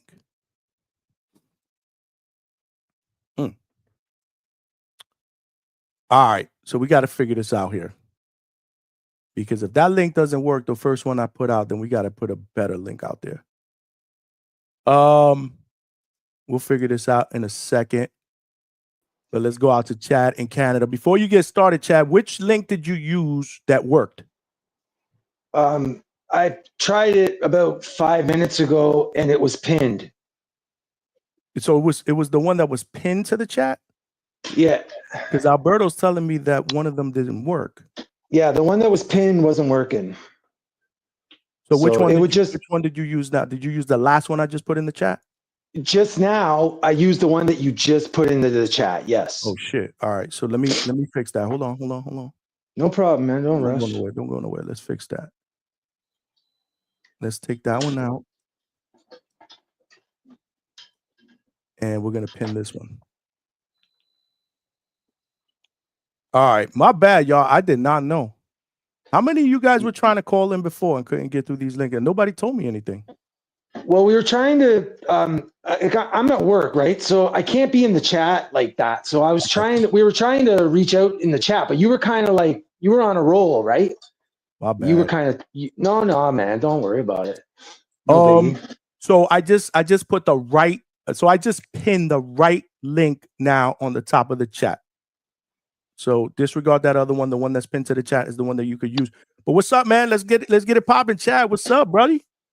Not much. I'm glad I got through though, because I was getting kind of anxious now I was getting all the stuff I wanted to say, and now I'm like, oh man. So I guess I'll start with the Keyshawn and say that I really agree with everything you said, Johnny. You really laid it all out. And Lisa too, man. I agree with Lisa. Like, I've always liked Keyshawn's personality and how he talks it, how he carries it. And I've always thought he would make a great champion for that reason. He's got that dynamic that so many guys are lacking, just lacking terribly. So, and it's one of those things that it's hard to describe, but when you're watching it or experiencing it, you know what it is when it's happening. I would say the last guy that had the gift like that comes to mind right away for me is Thurman. Just really carries that gift of gab. And I think that's what happened to Abdullah. Like, he just got caught off guard, caught off guard. Big time. Yeah. I saw it's that. Fair. Yeah, it's fair. Like, he's still young. He's still learning too, right? I mean, shoot, with all the cameras around and stuff and microphones in your face, I get it. I totally get it. It's strange. It's strange being in that environment. So you got to learn how to be quick on your feet like that. Keyshawn, he's got a gift that way, man. I think he's just born with it, really. But yeah, Loma leaving is obviously, I was a big Loma fan. And yeah, that's the first thing I think about Johnny is Loma was a guy that consistently brought excitement and heat to his fights, no matter who his opponent was.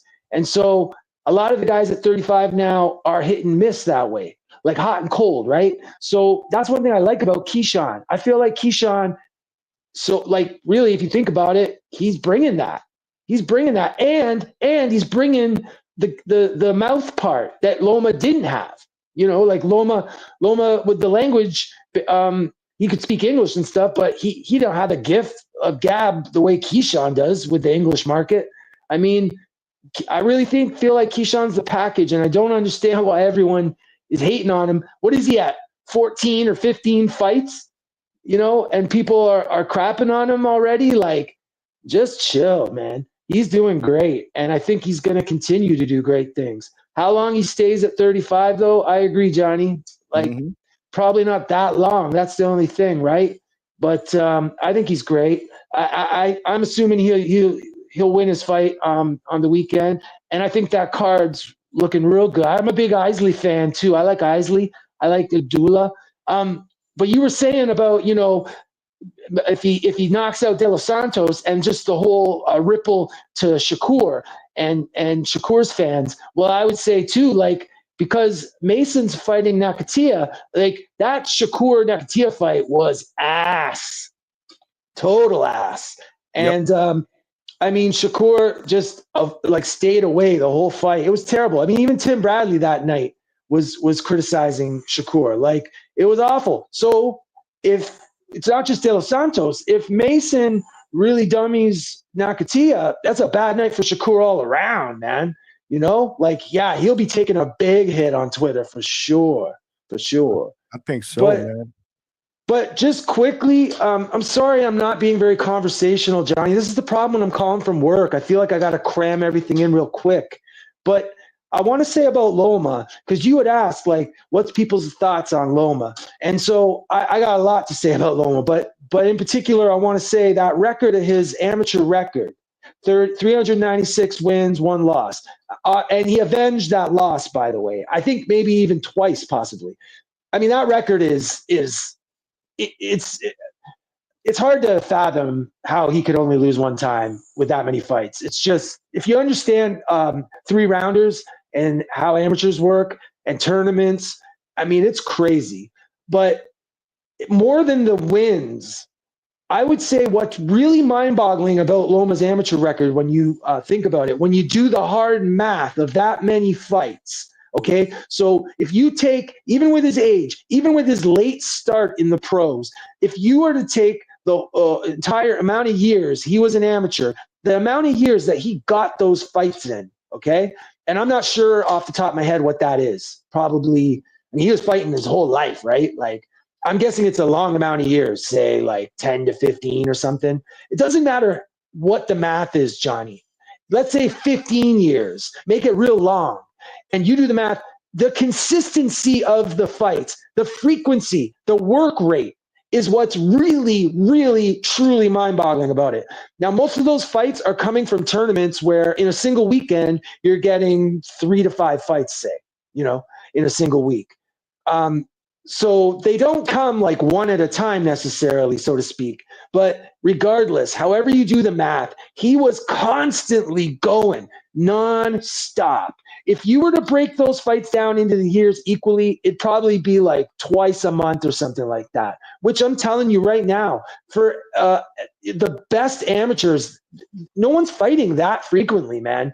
2-3 times a month, nonstop, like nonstop during Christmas and, you know, the summer months, like just nonstop. No one's doing that. Like, Loma is a special fighter, man. And his pro record's a whole other thing.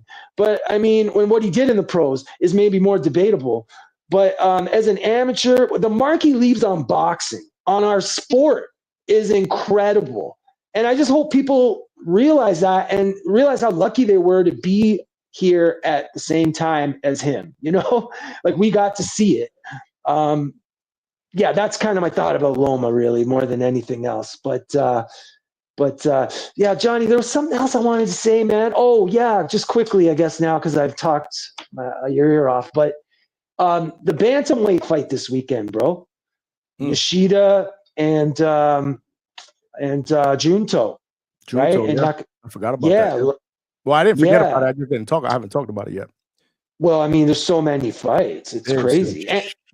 And yeah, and there's a UFC card too, man. Like, there's a lot going on this weekend. Oh yeah. But yeah, I'm excited about that, and the fact that the ring belt's going to be in there too now. Right. So that's a really big fight. I just love the Japanese fighters, how they're willing to, you know, Nishida's willing to get in there and fight Junto, you know, like, I feel like a lot of guys would not be willing, because let's be honest, he's a bit of a killer right now. He's kind of the guy right now. I don't think Nishida will win the fight, but I'm expecting a really good fight with a lot of hands and a lot of punching. If you like action in your fights, I'm guessing that's going to be the fight of the weekend. And I say that because I feel like with Keyshawn, I think he's going to dominate a little more than, you know what I mean? Like, more than back and forth. I think Nishida and Junto might be a little more back and forth. But yeah, that division, the lineal, it had no lineal champion for like literally decades, man. Decades, no lineal champion. So I'm excited to see a lineal champion again at bantamweight, and either of those guys will make a fine lineal champion, man. It's a great time for somebody to win it. So I'm happy to see that. But other than that, Johnny, I don't know, man. I'm gonna let somebody else call, because there's probably people dying to get on, right? I got a couple. Yeah, I got a couple back Yeah, there. yeah. Let me get off. Let me jump off. But thanks for taking my call. Shout out to all the listeners. Absolutely. I'll go back to listening, bro. Call back later, bro. If you got I free might time. do that. All I right. might do that. All right. Appreciate you. That's our brother Chad. Let's go back out. Yo, Z Pacino is right. I forgot, bro. Jai Opataya fights on Sunday too, bro. Shout out to boxing, but why they do this shit? They give us all these damn fights instead of just like, and then all of a sudden there'll be like 2 weekends where we don't get good fights. Shit. My brother Fight from Fight Sport Talk. What's going on, champ? What's up, Johnny? First of all, can you hear me okay? My phone is kind of glitching a bit. Is connection all right? Loud and clear, brother. Go ahead, cook, Man, bro. thank you, man. Well, first of all, I just want to say salute to Vasyl Lomachenko, one of my top 5 favorite fighters ever, one of my favorite fighters right now, and I've been calling for him to retire for before, honestly, the Tank Davis fight, and excuse me, before he pulled out of that negotiations, and I felt that it was inevitable. It just looked like the classic great fighter unable to come to the decision. You know, we had this discussion a few weeks ago, Johnny, on your show when, you know, you asked me about why Pacquiao was coming back, and I put it down to, well, it looks like the Roy Jones, the Duran, the Ray Leonard against Camacho situation. You know, these great fighters just can't give it up. But salute to him, man. I'm really happy, and I don't look at him any. I've said this for months. I don't look at him any differently historically or anything because he didn't fight Shakur or Tank. Like, that's all. His legacy is set, and I'd love to discuss it with you, man, on in the future. You know, on one of our shows. But yeah, so I was We really. should do a show on that. Yeah. Yeah, man, because here's the thing. I just really want to say this because, again, Loma is one of those guys I've just always been a super huge fan of. Um, I'll say this because we'll get on to, you know, the Keyshawn Davis and the Opataya thing this weekend. But with Loma, is his career overhyped, or was he overrated given the hype he came into the pro game with? Yes, but that was inevitable because this guy was built up to be the greatest. I mean, people were comparing him to Floyd and Ali before he even won a world title. So, I mean, because of what he did in the amateurs. So when you come in with that kind of hype, it's kind of impossible to not be a little bit overhyped in a way. Um, but in terms of what he accomplished, I mean, fantastic. I mean, what he did to to Gary Russell, I mean, that's equivalent to what Floyd did to Diego Corrales. Remember the hype behind Nicholas Walters, and that was part of the No Maschenko hype. What he did, I mean, I'll just say this because, again, I could go on for Loma about forever. Um, we all remember how great Aaron Pryor was, and you know, he called for fights against Hearns, fights against Leonard. Remember that infamous Leonard dressed up as a sailor saying, "Hey, man, this is my show. Get out of here." He wanted the fights with Duran, and none of them happened. You know, he had Aguayo twice, and who was a smaller guy moving up, and he had the Cervantes amazing win. But other than that, he really didn't do much. Now, does anyone look at Aaron Pryor any differently? No. Do people? Here's what I'll remember. Again, I'll move on from the Loma thing in a second. But aside from all the great wins, I'll remember Loma for, aside from the Cambosis fight, which was equivalent to Floyd fighting Berto. You know, at the end, it was like, we know how this is going to go. No need to see it. Um, I'll remember Loma in the twilight of his career, his mid to late 30s, in a division he was tiny in, taking on all comers, Teofimo, followed by Jermaine Ortiz, followed by Devin Haney, guys who, again, made him look like a dwarf, much bigger, younger, stronger, again, huge, and he gave them all good fights. Like, he lost to Teo, fair and square, but that fight was a lot closer than the judges had it. I thought he beat Haney, and I thought he deservedly beat Ortiz. You know, I'm wearing a hat right now, so I'm just going to take it off and say salute to Loma. Now, I guess on to enough of the fanboyism, onto the fights, man. You know, I can't really say much more about Keyshawn than what I said yesterday on your show. I think, you know, looking at De Los Santos, I will say this: maybe there's a chance that we'll see Keyshawn's defense, or lack thereof, I should say, get tested, because as great as he is, we've talked about this, you know, he's never been tested as a pro. So, and he does look like a guy who focuses more on offense than defense. Like, he's not like an Andre Ward at this stage. You know, Ward was always focused on defense, which is why he barely got caught. Whereas I think Keyshawn could get caught, like Abdullah Mason has a couple of times. So we could see that, because De Los Santos is big and strong, but I mean, is the guy even healthy? Who knows? But I want to say again, with following on from this Loman news, I want to see. First of all, I'm happy for Muratala. He got his deserved title. I think there's a good chance they can make that fight, because I don't think they'll make. I don't think Bob Arum's going to reach out to Eddie to make the Andy Cruz fight. I think Cruz is a very difficult style matchup for Keyshawn. The Muratala fight, I mean, that's a unification, easy to make, and Tank's got Lamont Roach to deal with. So I don't know, man. I mean, again, I'm trying not to repeat what I said yesterday. Those are my thoughts on Keyshawn. Great thoughts, man. I mean, again, you know, we gotta get this one over with, and then I you know, the future's bright, man. There's just a lot of different ways, right? There's just a lot of different avenues that we can go with Keyshawn, because not only is he doing what he's doing and he's a champion, but he's so marketable. So it's almost like regardless of who you put him against, the way he is, his demeanor, the way he talks that shit, his confidence against anybody, against Tank, forget about it, against Tank. I don't think that'll ever happen, but I'm just throwing that out there. He will make it an event that will be worth, like, people are going to be like, I got to see this fight. You know what I'm saying? I know exactly what you're saying, man. I think you just reminded me. You brought up Tank. I mean, Tank was part of that group, like with the Charlo brothers, with Wilder, with Errol Spence, where people thought this is going to be the next American superstar, and Tank's been the most successful out of all of them. You know, the other guys, they all had really good careers, especially Spence and Jamel, that just didn't quite become those pay-per-view guys. Keyshawn, how old is he? 23, 24?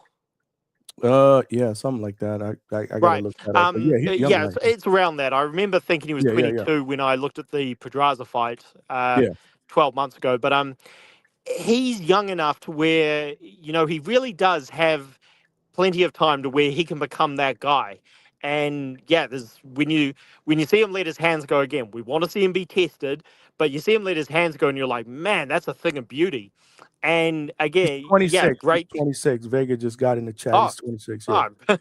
Okay, shout out to him. I was a bit off there, but yeah, and another thing, they've kept him busy. They got him a title shot at the right time, you know, against the right guy. But you know, it's all a work in progress, and he's definitely got an opportunity here, because America, you know, not to piss off my American fans, America's kind of striving for a star right now. You know, Roach is kind of got in the way of the tank train for now.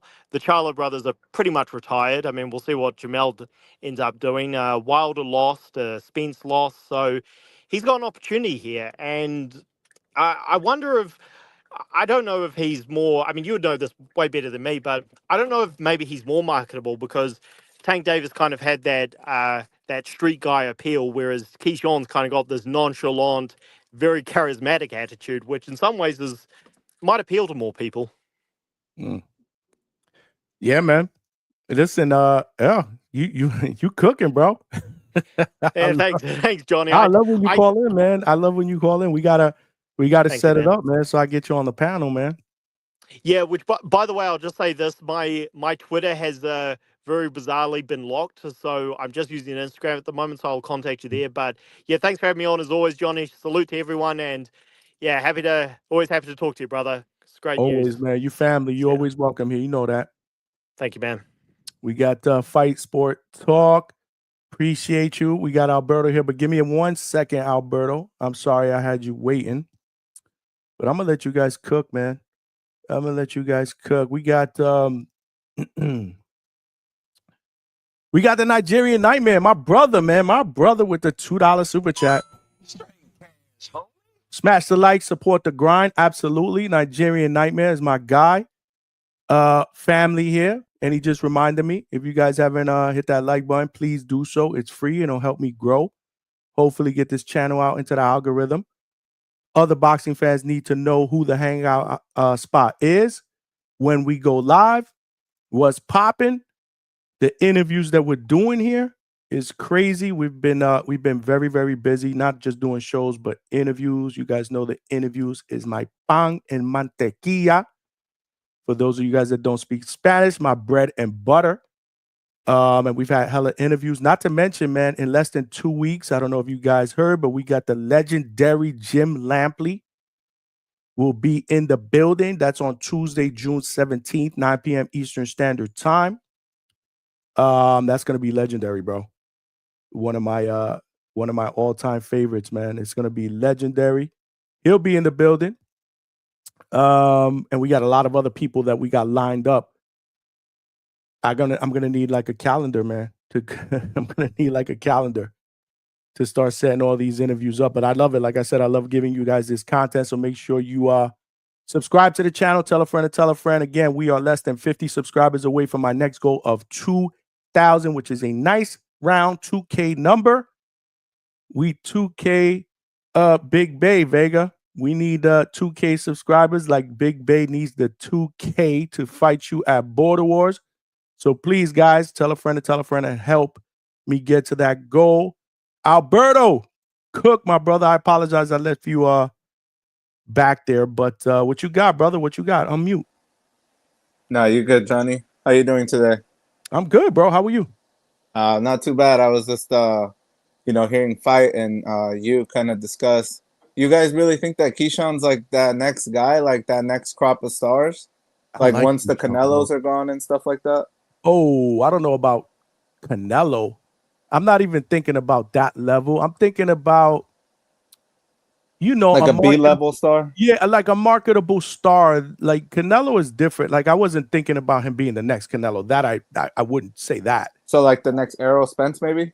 Yeah, like in that category. Yeah, absolutely.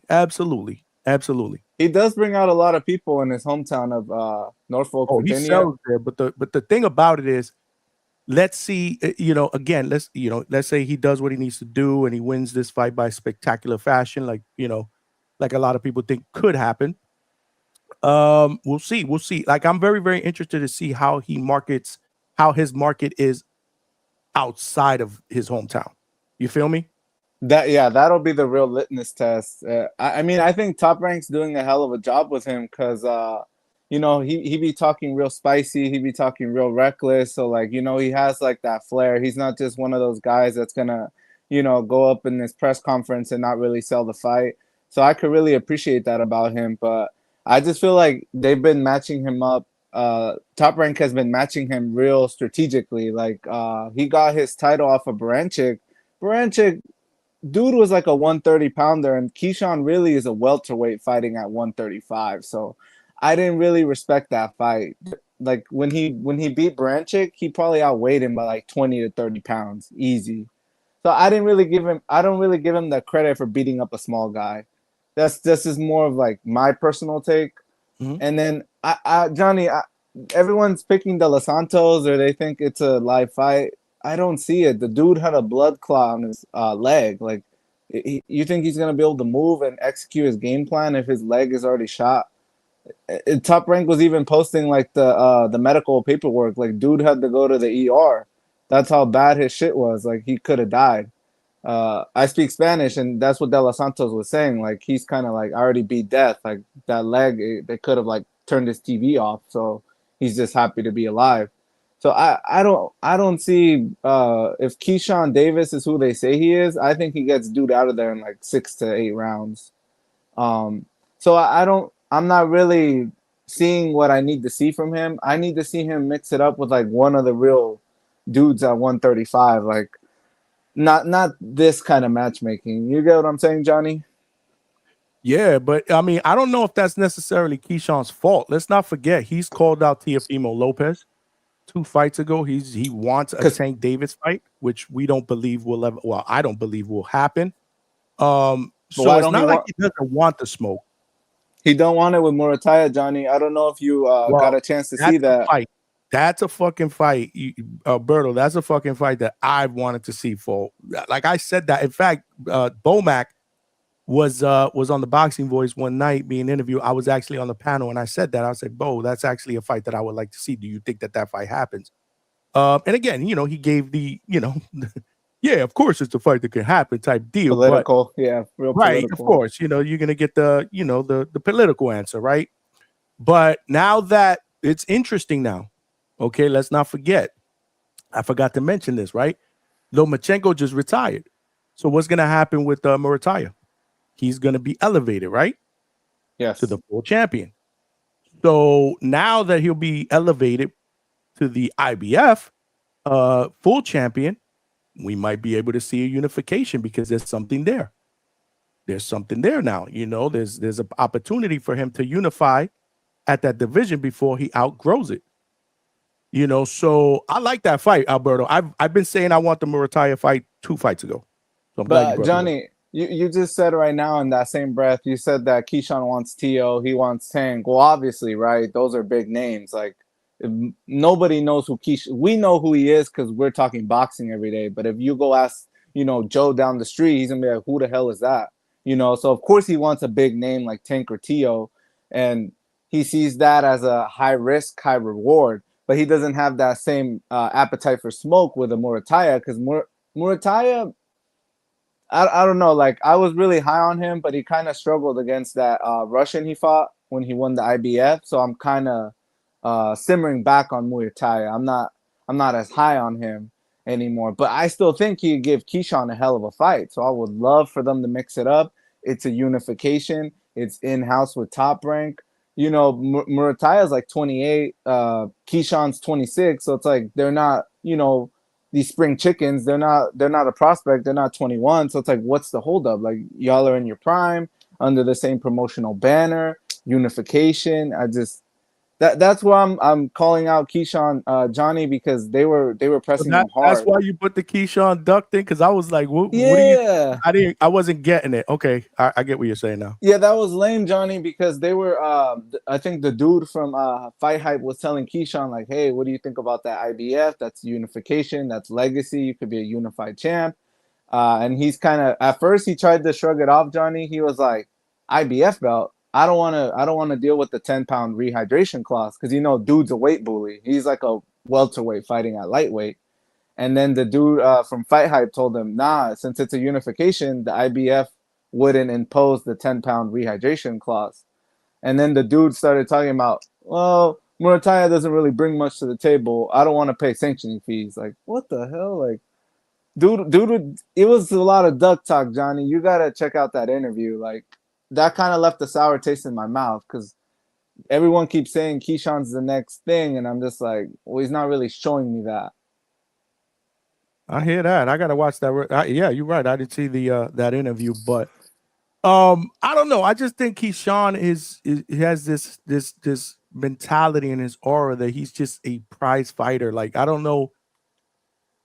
Yeah, I don't know, man. We'll see. We'll see what the future holds, but I do give him props. Like I said, he does. It does appear like he would like a Tank fight. Some of the bigger names, whether that happens or not, it's remained to be seen.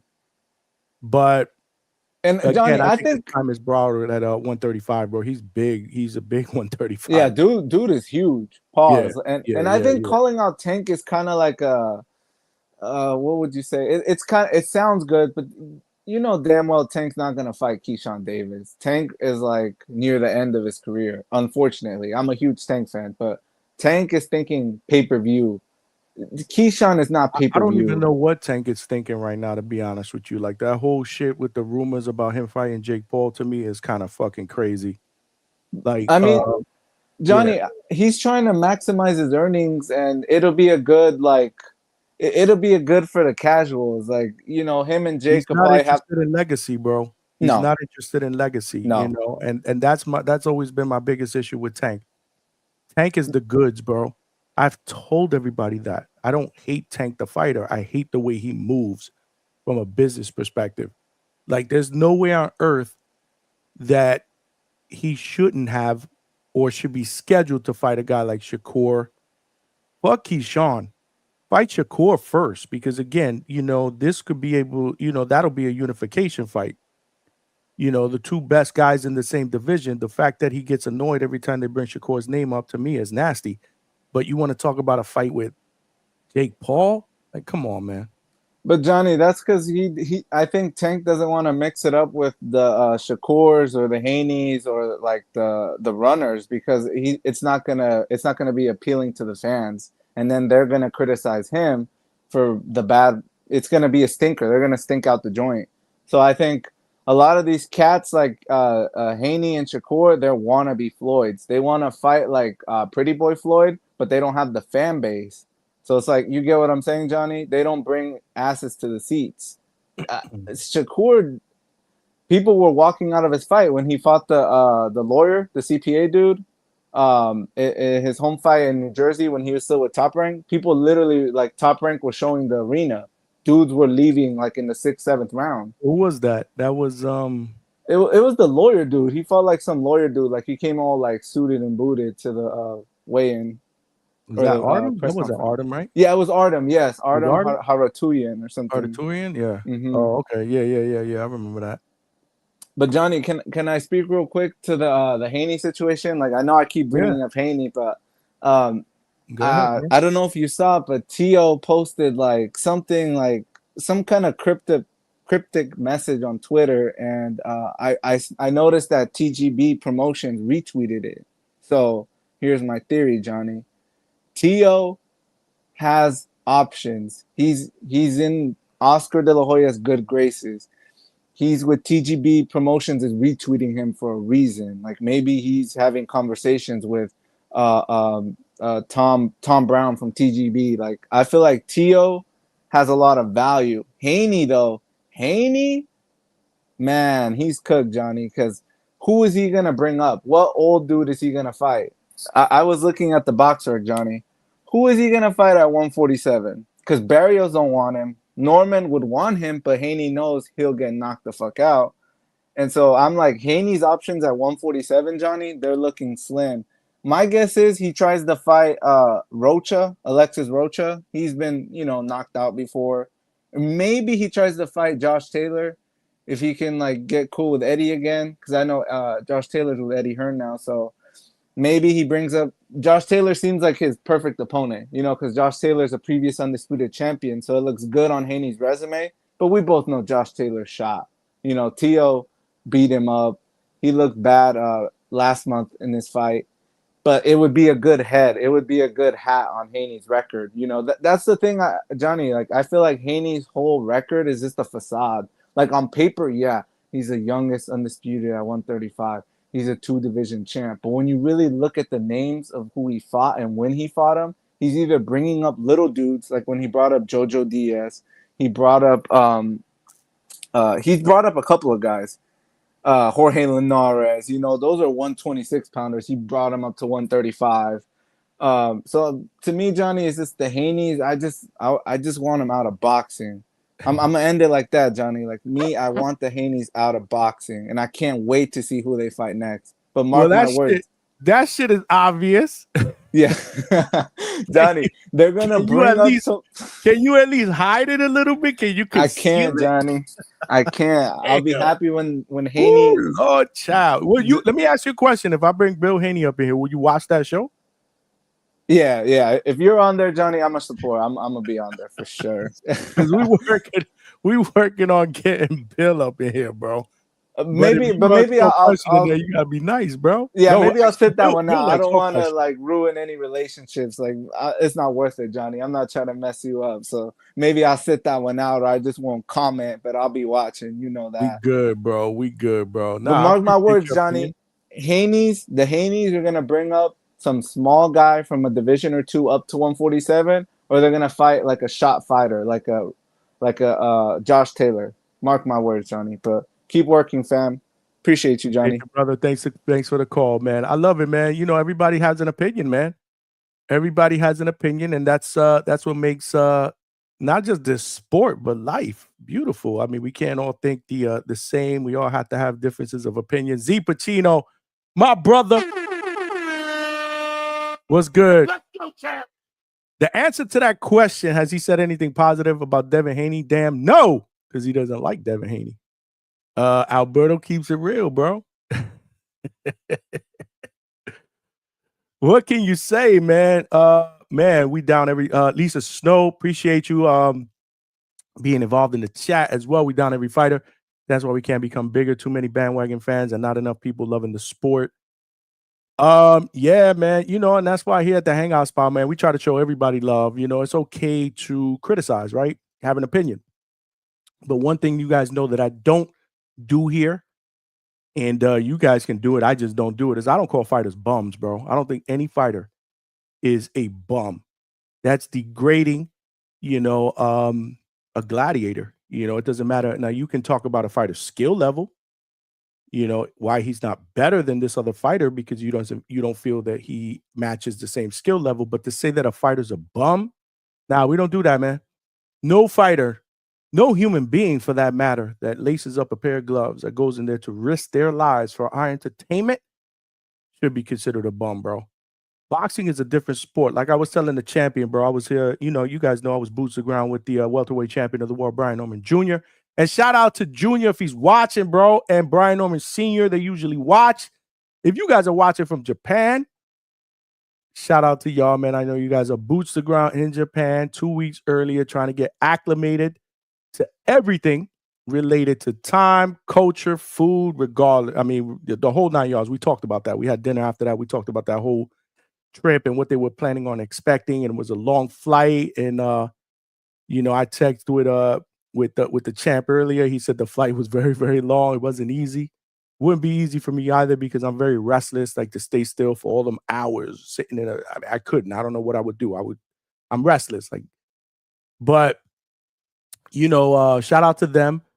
It's but it's crazy though. I lost my chain of thought. Here, but yeah, no fighter should ever be criticized or be called a bum because at the end of the day, it's not like any other sport. In basketball, if you're having a bad night, you can pass the ball to somebody else and they can score for you. In baseball, you make it out, you pass the baton. You having a bad night in boxing, what happens? You got to tough that out. That was one of the questions I think I asked the champ on the live. What happens when you get up on fight night and you're just not feeling well? What happens? Well, I'll tell you what happens. You still got to go out there and fucking fight. So they deserve respect. Still got to go out there and fight. What you gonna do? Right? I mean, it is what it is. Alberto said, I can't stand the Haneys. Alberto, tell us something we don't know. Really? Really? So what boxes is good? We can criticize everyone. Well, I mean, everybody will have an opinion, right? And we all can root for somebody and we all can have an objective opinion of why we think somebody can win or lose. I get that. But, fans are going to be fans. And sometimes you're just not going to like a fighter, regardless, whether it be their personality, their fight style. I mean, it's just the way it is. Yeah, I read that one already. I read that one. Shout out to my brother, the Nigerian Nightmare. Do you think that fighters paying sanctioning fees for their belts is preventing these fighters from unification? I think there's a lot of things that go into that. That could be one of those, that deter them from doing that. Absolutely. Why sanctioning fees? And where does that money go? That was one of the questions that I would love to be able to ask the WBO president if we could ever get him to commit to come on. Yeah, we're going back and forth. We just can't get a time and a date confirmed. But if we can do that, that's absolutely one of the questions that I'd like to ask. It could be. I also think that a lot of these fighters, and I actually asked this question. He was on the Boxing Voice not so long ago, and I put a question in the member chat. Why all these belts? I think that because of all these belts, I don't think that fighters value winning a championship as much. They make up freaking belts, man. Pacino, the American boxing scene sucks. What is positive about it? Give me a positive. You guys are going back and forth in the chat. Keep it going, man. More importantly, smash that like button. We're just 3 super chats away from my 10 super chat goal. We're going to be boots to ground in Orlando, Florida on Saturday, working the Jake Paul Most Valuable Promotions Prospects 13 card. I will be in Orlando trying to get that work, making those contacts, trying to get these names. to commit to coming to the Hangout spot for interviews. Plus, I'll be doing live post and pre-fight interviews with some of the fighters there. A lot of good prospects that are fighting on that card. I don't know if we ever spoke about it in detail, but you know, you got my man Alexis Chop Chop Chaparro from Ridgewood, Queens, Puerto Rico. I've had him on the show. He's 4-0. He'll be on that card. Middleweight prospect. He fights on the Most Valuable Promotions banner, and he is managed by the great Amanda Serrano. We've had him on the show, and Travius Yams Ingram, who is an up-and-coming 154-pound fighter, 10-0 with 5 knockouts. He's promoted by my man Anthony Arvello in Undisputed Promotions, an exciting fighter that loves to fight. My guy Tony Aguilar, man, we got to get Tony Aguilar on. Tony Aguilar back, I want to say last April or May, was the first fighter, and it wasn't live. That's when I started interviewing fighters on the channel, where I would just agree to get them on a time, interview them, and then I would edit and then throw the video out. He's one of the first fighters that agreed to come on, and I interviewed. He's 13-1 with 1 draw, 4 knockouts, a Mexican fighter. Very, very exciting. He'll be on that card as well. He family. Chavez Barrientos, 10-0, the beast with 6 knockouts. He's trained by the great Bob Santos, former trainer of the year. He sparred with Tank Davis out in Vegas. He'll be on that card. So there's a lot of great young talent on the Most Valuable Prospects card. And your boy will be boots to ground working that fight card. So every penny counts. Every penny counts. You guys can help me get a good dinner and a drink after that. And trust me, if you guys do help me do that, I will give you a shout out that night. Maybe we'll go live. It's hard to go live from these events because there's so much noise and people around and I'm moving around. But I'm going to try to figure it out, man, because I'm cool with Box Lab, Undisputed, Caribbean Royale. Shout out to Amadji Piedra, who is the guy up at Box Lab and Caribbean Royale, Orlando. They treat me like family. Maybe I could get a little spot somewhere during these live fights where I could just set up and go live and do a live fight chat from there and kind of bring fighters after their fight to come down and sit down and interview with me there. We're working on that. We always doing or thinking about doing bigger and better shit here at the Hangout spot. Don't worry, we are going to grow, evolve. We're turning this train into a locomotive. You're watching this live on Facebook. Throw me a like. Come on over, subscribe. Yeah, man, we are less than 50 subscribers away from my next goal of 2,015 months. We got my man AB with the $5 super chat. Appreciate you, my brother. Take my hard-earned money and run around in the ring. You a bum. Take steroids and fight, and I pay to watch you bum fights. Sometimes bums is earned. Take my hand. Let me read that one more time. Take my hand. Take my hard-earned money and run around in the ring. You a bum. Take steroids and fight, and I paid you to watch you bum. Sometimes bum is earned. Okay, I get it. I get what you're saying, Bailey. Well, for cheaters, yeah, man, I don't promote cheating. That I don't promote. This is nasty. It smells like a toilet full of nasty ass shit, okay? So for those dudes that take shortcuts, yeah, I don't promote that. Yeah, get your bum ass out of here, bro. Get your bum ass out of here, bro. Now go home and smoke some more crack. Go home. Now go home and smoke some more crack. Yeah, man. Because we don't want that dirty shit up in here, because at the end of the day, it's not like taking steroids can make you hit a baseball farther. You could get seriously injured or killed in this sport, bro. I don't play that. So you're right. You're right. But for the guys that do it the right way, that go out there and put it out in the line, yeah, man, I don't care what skill level you bring to the table. You are not a bum. But I love it. I love the comment, bro. Thanks for keeping me in check. AB, I appreciate it. That's a super chat. We are 2 away from our goal. Chad is back in the building. What's going on, Chad? Hey, Johnny. I just wanted to call back quick after Alberto's call.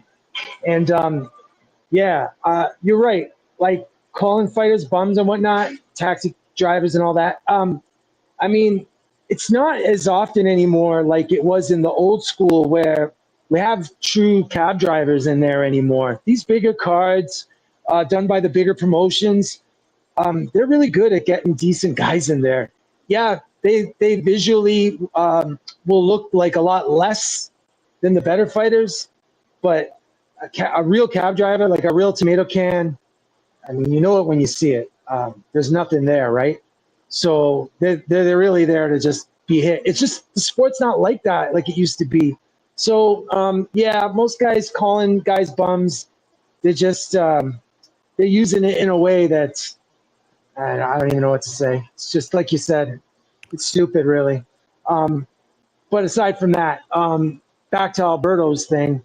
First of all, I want to say Alberto, knowledgeable guy. So even when I don't agree with him, I like his takes, you know, and it shows you how good his takes are when he says something I don't agree with, but I want to call in right away. That's usually a good sign of a guy that knows some stuff.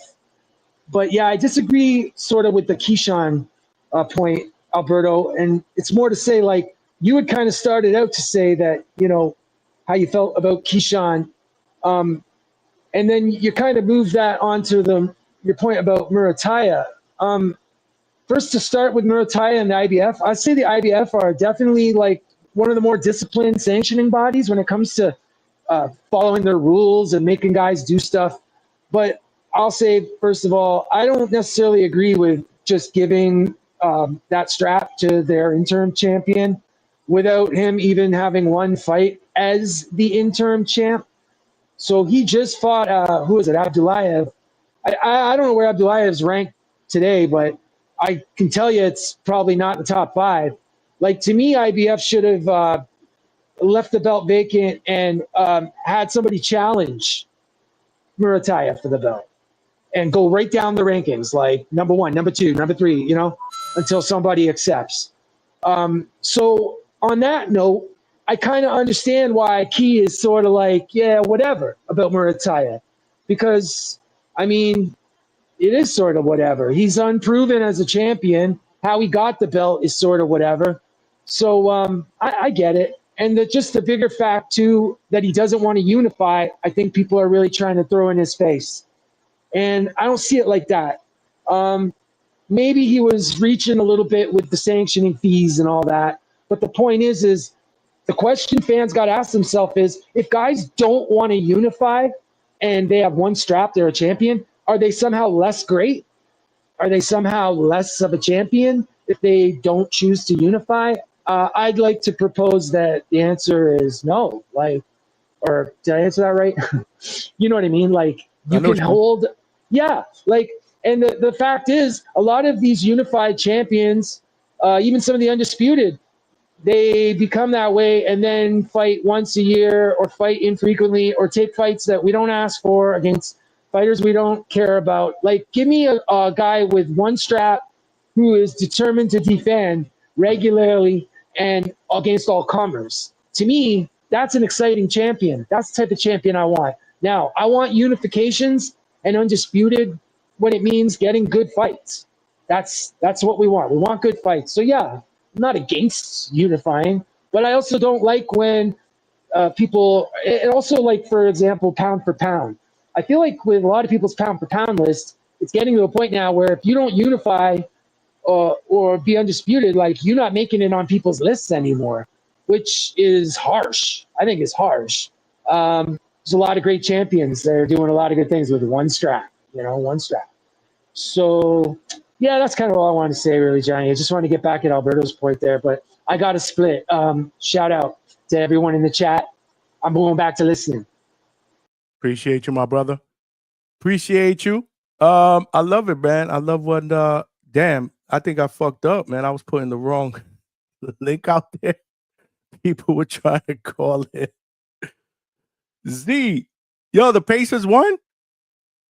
Let me find out the Pacers won, because I'm rooting for the Pacers, bro. I'm rooting for the Pacers. Alex Vega, where are you, bro? I saw you in the back. There you go. You pulled out, and now you're back in. Pause. Like everybody else want to say, all these young guys want to say pause. Like the young kids say. I ain't one of them You know what's dudes. funny Trust about me, it, bro. right? I Like, am when not one of them dudes. I actually agree when Ness curses people out about that. I'm like, I ain't got no time for that shit. I mean, it's funny, but at the end of the day, can you hear me? Yeah, I can hear you, but yo, the Pacers won, bro. Yeah, not very happy about it, but it's all good. Why, Anyways, bro? I love the fact that the Pacers won, bro. no, Damn, at I OKC, like they SG, stole game bro. one. That's what I'm No, and talking about. By 1 they point. came back. They came back again. I'm talking about down like 12, 14, fourth quarter. It's the The same Pacers shit. are legit, bro. I gotta watch the playback. Again, I'm not the biggest basketball guy anymore because it's just not the same game. We've had this conversation. I'm not gonna go down that road again, but there's something about the Pacers that kind of remind me of like old school basketball. What? I don't because they're tough, bro. Yeah.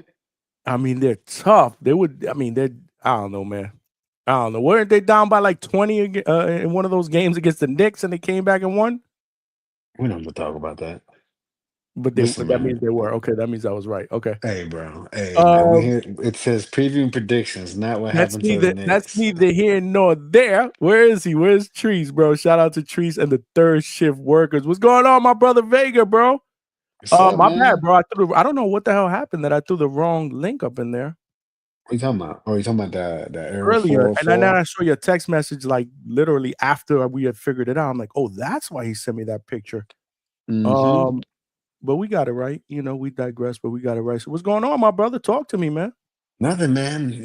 Like you look at this weekend of fights. Keyshawn's obviously the biggest name, and again, obviously, with the actions of today, he's the hot topic, but it's so much more than him, man. We just had Albert Ramirez, highly ranked 175 pounder, and a terrible mismatch destroyed this guy, bro. You should go watch the highlights. You can watch the whole fight. It's only like 7 minutes long. I mean, decapitated this dude with a left uppercut. It was disgusting. Um, Also on that card, man, what's his name? Albert's like BR Solanov or something like that. They call him the Wolf, I think. Southpaw 140 pounder, bro. The guy's a monster. I watched him destroy Muhammad Mamoon, who used to be managed by my boy Coach Mitty. He used to fight on Pro Box, actually. Fought Cesar Francis, fought Batir Jukumbayev, but I mean, he dominated Muhammad Mamoon, stopped him. I think the first person to stop him, and then he just beat the crap out of some other dude. So yeah, 140. That dude there, I think, like I said, I think it's B Yardless or something like that. He's like a Russian Canadian monster, like straight up. That's a dude right there that he probably won't get any fights. The new Matthias. But yeah, man, I'm excited. So much to talk about. So hard to concentrate tomorrow. Uh, Listen, I've never seen Stanley Wright. I know he knocked out Jeremiah Milton. Never had that high of a what you call it? Never I'm thought glad you're so bringing highly that of up. I'm glad you're Jeremiah. bringing that up. Brandon Moore, I remember when he first time I introduced to him was on the Boxing Voice, and he was talking about how he wanted Jared Anderson, how they sparred, and how he, did more than hold his own. And then when I watched him on Top Rank, wasn't very impressed. However, his last two fights, I think I've seen a lot of improvement. He's become a lot better technically, and like I said, just meeting him, it's hard not to root for him. Like he is like literally one of the happiest Great guys dude, I've man. ever Yep. met in boxing. Yep. That actually is a pro boxer. Yep. Just always smiling, very talkative, very outgoing. It's hard not to root for him. So, like my prediction is just I just want Brandon Moore to win. I want him to keep winning because he's the type of those guys with those attitude. They're gonna help the sport. I Um, agree, bro. I agree. It was funny. What's up, Wax? My man Wax is up in the building, bro. Always showing the channel support. Appreciate you, champ. I remember Coach Fazzini, Marco from Winter Haven Boxing, introduced me. Bro, dude hugged me like he knew me for like 20 years. Like, oh, I know, I see what you're doing, blah, blah, blah. You from Polk County? Like, yeah, what's up? And then we obviously saw each other at the because he was there. He was there that night when we were there at Kissimmee for Yeah, the Pro yeah, Box yeah. card. He was there. Yeah, I bothered him because he was talking to Coach Mustafa, and Right. He made his way. So he was downstairs. When I saw him, he was in the bottom. Then he made his way upstairs, right? To the yeah, to the yeah, 200 seats. Right. Yeah, shout out Coach Mustafa, another dude. Never thought he'd be so open and kind. Very kind dude. Like, wow. Like, We're working on getting him on here. oh no, hey, okay, yeah, yeah, man. No, Yeah, yeah. he's a pretty I responsive think individual that'll be a too. good interview. Yeah, absolutely. The thing is, I think he's traveling. He's been like doing like Hmm. something like seminars, I guess, because he was just back in Kissimmee. He was just back in the Orlando area like a couple weeks ago. And you know who he's training now? Aaron the plumber. I You saw. know that? Yeah, I, yeah, no, but I he's saw. like I've been he's following like his for social media. real training him. He's for real training him. I saw. I've been following his social media. Yep, I see it. Yeah, shout out to Mustafa, man. A dude, you know it's fun. Damn, man, I'm getting all over the place. I'm sorry. But one thing I noticed about Mustafa, which I think is very which I like to hear about a coach, is he's not set to one thing. And one thing that he likes to teach, he's really big on is you can be defensively responsible with your front hand down and using your backhand to catch everything. It's not that easy. You have to have certain amount of twitch to you. But if you're able to master something like that, look, you can't teach everybody that. But you Mm. find the right individual to do that, and just to be able to, to have that anticipation and have that quick front hand to where you're getting someone comfortable to try to come in to hook you, and then you hit them with your own front hook. Tevin Farmer is able to do it. That's why, he's had like a career resurgence, you could say. You know what I mean? So there's certain individuals, man, with certain styles, and that can have success. And I think Mustafa, very very unique way of training. I give him that. But yeah, man, back to the fights, bro. For the Keyshawn De Los Santos, I can tell you are loving this Keyshawn stuff, huh? I I, do, man. I buy into yeah, that stuff, man. Maybe it's not as maybe it's good, maybe it's bad. I just love that bravado. But yo, bro, I was born in Bushwick, bro. I don't know, bro. I could relate. We just like to talk that shit, man. right. No, man, shit talk. Listen, it's fighting, right? And with fighting, normally, right? How did it normally go when we were kids? Two people bump into each other, or maybe they ain't like something, and then what do they do first? They talk shit, and then they scrap.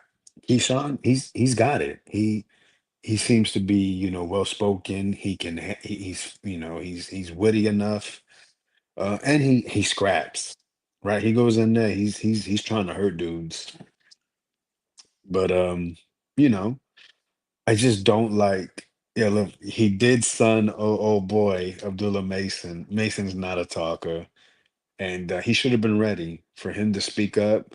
Like, listen, he's better in a controlled environment, and with Keyshawn, you're in Keyshawn's hometown. He is gonna be the one in control. So he should have known Absolutely. better to say anything, especially going around these interviews and dropping a couple hot lines, and you just expect Keyshawn not to say nothing. Like, nah, bro, it don't work that way. Like you I said, agree. Keyshawn, he's got that attitude, the attitude that we like to see in I love it. primetime fighters. So yeah, I don't blame you, but why don't you have that energy for Edwin? Like, you know, like focus on Edwin, beat his ass, talk about whooping his ass and do it. The But he little did put. say that. He said, "Imma knock this dude out, whatever." Like, he was almost, like, dismissive, like, "This dude is not on my type level." At least that's how I took the press conference. And then the face off, like, the way he just comes up, I don't know, man. That was just something I saw that, like, he's just dismissing Edwin, like, he's just gonna walk all over him, which makes this fight, in my opinion, more intriguing. How does it make it intriguing if he's so dismissive, though? Because, man, I'm hoping that this sparks something in Edwin, bro. Like, I wanna see these 2 bang it out in the center of the ring, bro. Like, I don't wanna see that bullshit that I saw against Shakur. Like, people say that Edwin can crack. You know what I'm saying? I think he's a decent puncher. I'm not gonna say he's the biggest puncher that I've ever seen in that division, but I think he likes to fight. Keyshawn likes to fight. I'm hoping that this whole back and forth and him feeling dismissed will cause it to be or push it to be an even better, more exciting fight on Saturday. That's what I want to see. I want to see a war, bro. I sound like a fucking casual right now, but I don't know. I just want to see a war in this one.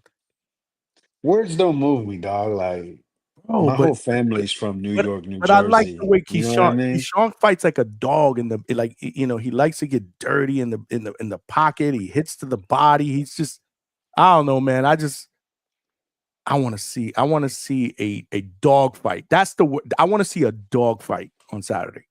Not necessarily a war, a dog fight. Listen, man, like I was saying, man, my whole family's from the tri-state area.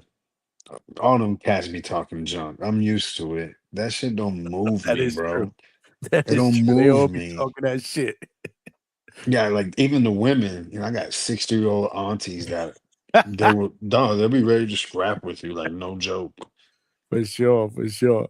So like, yeah, just it don't move me, bro. Like I'm a person, I gotta see the action because I'll talk junk. It don't matter. I can talk forever. I can talk junk. I I've ain't gonna back seen you, down. see, but I've heard you talk shit. There was one time that you were talking shit about when Ness brought up the whole shit with 702. And you called in, bro. You were screaming. That was a side of you I never heard. Yo, you fucking talking shit, Ness, bro. You gonna get this gonna fucked up. And then you were talking shit, Vega. I was like, oh shit. Like I never heard Vega talk I that don't think it shit. was 702. I was really Was just it listening to wasn't that whole shit 702. that 702 went out? I don't know. He put something out there screaming like "fuck Vega, fuck Vega." But I'm assuming it was that. I don't remember. It was something a Nah, while ago though. nah, but I mean, it Who happens was every it? now and then. You I don't called know. in and you went after Ness. I've been You going gonna after talk Ness a this lot talk. lately. Oh man, it was on the evening show. I remember. I wasn't. Was I on the panel? No, I wasn't on the panel. I was actually listening to that show. That I was like, damn, I ain't fucking yo. I said Vega got that Puerto Rican temper, bro. And I Yeah, had heard that just before that. I had never heard it. So I like to play it cool, man. But yeah, man, to the fights, bro. I just like I'm Mhm. with you. I just want to see a fight. Edwin likes to fight. He's got the speed and the power, but I don't think he has the IQ. And that's where, I think Keyshawn can match him in everything and then exceeds him with the ring IQ. So I mean, I expect him to be in mostly full control and to get this dub, maybe possibly a late stoppage. But you can't sleep on Edwin because he's a southpaw. He's got, like absolutely, I said, that good speed, that good power, and there might be a little bit of awkwardness to him and a little bit of he might be hard to read because he's been out for so long. Who knows if he's been working on things or maybe he just can put something together that just it's hard to see. But yeah, bro, we just all want to see good fights. Listen, man, it's better for boxing if Keyshawn wins. You have some people that say they love upsets.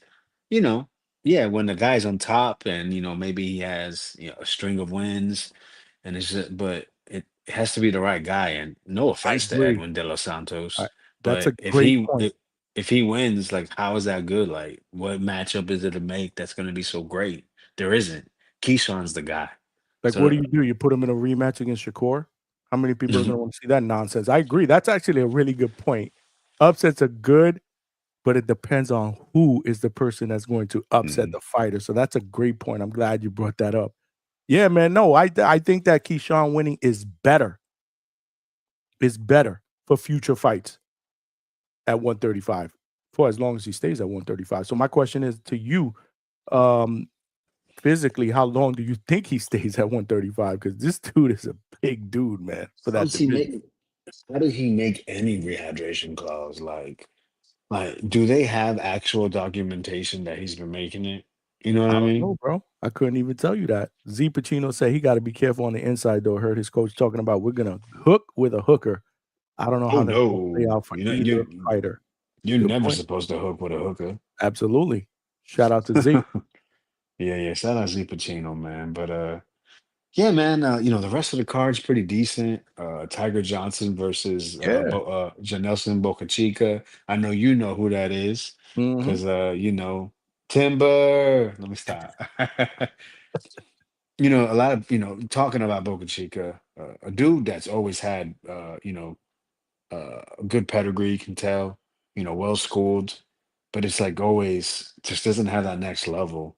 And it's never, I mean, when you knock down a guy like Brian Norman, who was having such a good rep in gyms, and not turn it on and basically get dogged to where you have to say, I don't want no more. That's what people don't remember. Yeah, he knocked down Brian Norman. It was a beautifully timed shot. Wow, like that's the shot that people dream to land. And the dude got up and then dog walked Boca Chica. I mean, literally started dogging him out. You know what? I was never really into Brian Norman until he got knocked down and how he responded. But yeah, literally made Boca Chica said, "Oh, I feel weak," which maybe he did, but you know, Tim Zoo was bleeding all over the place, and what did he do? Give us a fucking classic Right. with Fundora. Good point. Hey, maybe it ruined him. Who knows? I guess we're gonna find out for real when they rematch. But yeah, man, another good fight on that card is that Kelvin Davis versus Nair Albright. Oh Now the thing, hell yeah, that's right. yeah, We didn't even I've seen mention Nair that fight part. a couple times. He's good. He's good, Hell man. You yeah, can just tell he has a absolutely. really good feel of boxing. Kelvin's been improving himself. Everyone keeps talking about he had his pro box fight. I think it was the second one. He didn't look very, very good. Some people thought he lost, but then he beat Kevin Johnson. And then there was another recent fight that he looked pretty good. Just, you can just tell he's becoming, his ring IQ is improving. Being with Bomac, he's getting more comfortable in the ring. So I'm wondering, like maybe there's something they know about Nair because I just don't understand. He hurt little big bro, big little bro, you know what I mean, Keyshawn. Mhm. And Keyshawn had to be careful those next two rounds. He basically had to survive to make sure he made it to the end. Bro, And obviously Keyshawn's way better than Kelvin. So maybe he struggles with tall guys, but I mean, obviously, like I think Nair's a better fighter, but they're moving him up in weight. And yeah, maybe that's what it is. They know he doesn't handle cutting distance well or dealing with tall guys. That has to be it. Because why would you set your fighter up to lose at home? that's It doesn't true. make any sense. I like Albright in this fight for some reason, man. I I was could be talking to wrong, but somebody. I don't know, man. Someone brought up a point, and I'm wondering maybe this is what it is with Top Rank. Maybe, they like this whole, obviously Keyshawn is their possible future star. But maybe they're saying, hey man, we get these guys on here, the brothers, we got to see if they're really like that. Let's put them in a matchup where the team they know this guy, they've beaten him before, but he's good enough to test him, and we're gonna see if Kelvin Davis is worth putting on main card material. Maybe that's what it is. I gotta Well, see. I gotta see more. He's got to make me a believer, bro. I yeah, mean, he's man. got to So make me a believer. So if he's able to walk through Albright, bro, then I'd probably say, yeah, man, he's more legit than not. But Albright is the real deal. I like Albright. I've always liked it, Albright. him and his brother, I think. What's his brother's name? Quire, I think. He gave Norman good work in the gym. I don't know if you ever Mm. seen the sparring. No, that sparring I didn't see. I gotta check that out. Ooh. Yeah, yeah. No, I gotta check that out. I definitely gotta check that out. What's going on? The boxing outcome. What's up, champ? Let's go, champ. Good call yesterday, man. We had a new caller yesterday. The boxing outcome. Changing my pick. He said Edward De Los Santos for the win, KO in 8. Wow. Mm. Oh, woo. Yo, you need to call in and tell us why you changed your pick, bro. You need to call in and tell us why you changed your pick. For those of you guys that want to call in, the link is pinned to the chat. The right link, hopefully. I think it's got to be the right link. I mean, you used that one. Yeah, If with no it's not, problem. I don't know how I jacked that up, dude. I'm like It one of those that's happens. like really meticulous, and I spend the hour before the show making sure everything is right. How did I jack that shit up? Well, I'm not perfect, bro. So yeah, definitely if you want to call in, I want to hear why you changed your pick. Anybody else want to call in? Feel free, bro. The like I said, the link is pinned to the chat. We're taking calls, we're working overtime. I'm not gonna say that I don't want to go 3.5 hours because every time I say that, I go 3.5 hours. But we'll do whatever because tomorrow is you know, I gotta cool out and hang out with the wife. You know, gotta show the wifey love because and then there's a fight tomorrow night. But anyway, I was just telling my girl, you know, it's funny. We were just together, right? She just went to bed, and I was like, "Let's watch a movie." And the next thing I know, I was like, "Holy shit, it's 11 o'clock!" Like, cause I was watching the game, I was listening to the show. She was chilling here, scrolling, and then we shower, and I'm like, "Holy, it's 11." She's like, "Yeah, I gotta go to bed." I was like, "All right, tomorrow we're gonna watch a movie. It's gonna be great." I yeah, said not because Saturday that's I'm what not I'm gonna be saying, and available. it's and I'll be at Orlando, bro. Mm. I'll be boots to ground in Orlando, and I'm almost like, damn, like I love doing these fights, but there's so many other fights. So I'm gonna have my iPad set up and my phone. I mean, I'm gonna try to make this work. If not, it'll be a long night, and then I'll get up early, and I want to rewatch some of the whatever I missed because I want to do a show in the afternoon. Don't So yeah, forget yeah, 2 shows on Sunday. 2 You shows. got Opataya, Oh, that's what and I'm then you saying. have At Nakatani. Nakatani. But what time is Nakatani though? Isn't that what is that early? Is Nakatani doing That's what Inoue did? I mean, they're gonna be around the same time. Those two fights are like 7, 8 in the morning. Jesus. I gotta see where Apataya is fighting. Either I gotta see if he's fighting on the west coast of Australia, but he normally fights on the Gold Coast, which is the east side, which will be close to the Japanese. And when I go to these fights, man, I don't get home because I'm about 45 minutes from Caribbean, so I don't get home till like 1 o'clock in the morning Mm, because I stay to the end. And mm. lately in these cards, they've been having these when the guys in the beginning don't fight, so they put them at the what do they call them at the end? After the main card, then they put them swing bouts, the swing bouts. Okay, yeah, yeah, yeah. Lately, the last few, if I've worked 4 of them or I've been there for 4 of them, like Oh, Pablo had the last one, right? yeah, On the he's card. done he's had like 2. Mm. And of course, I'm gonna stay there for that because obviously he's my dude, so I gotta stay in support. But some of these other young fighters that I rock with, they swing them, man. And it's unfair that they do that because these guys are putting their gloves on and they're getting all whatever like hours before that.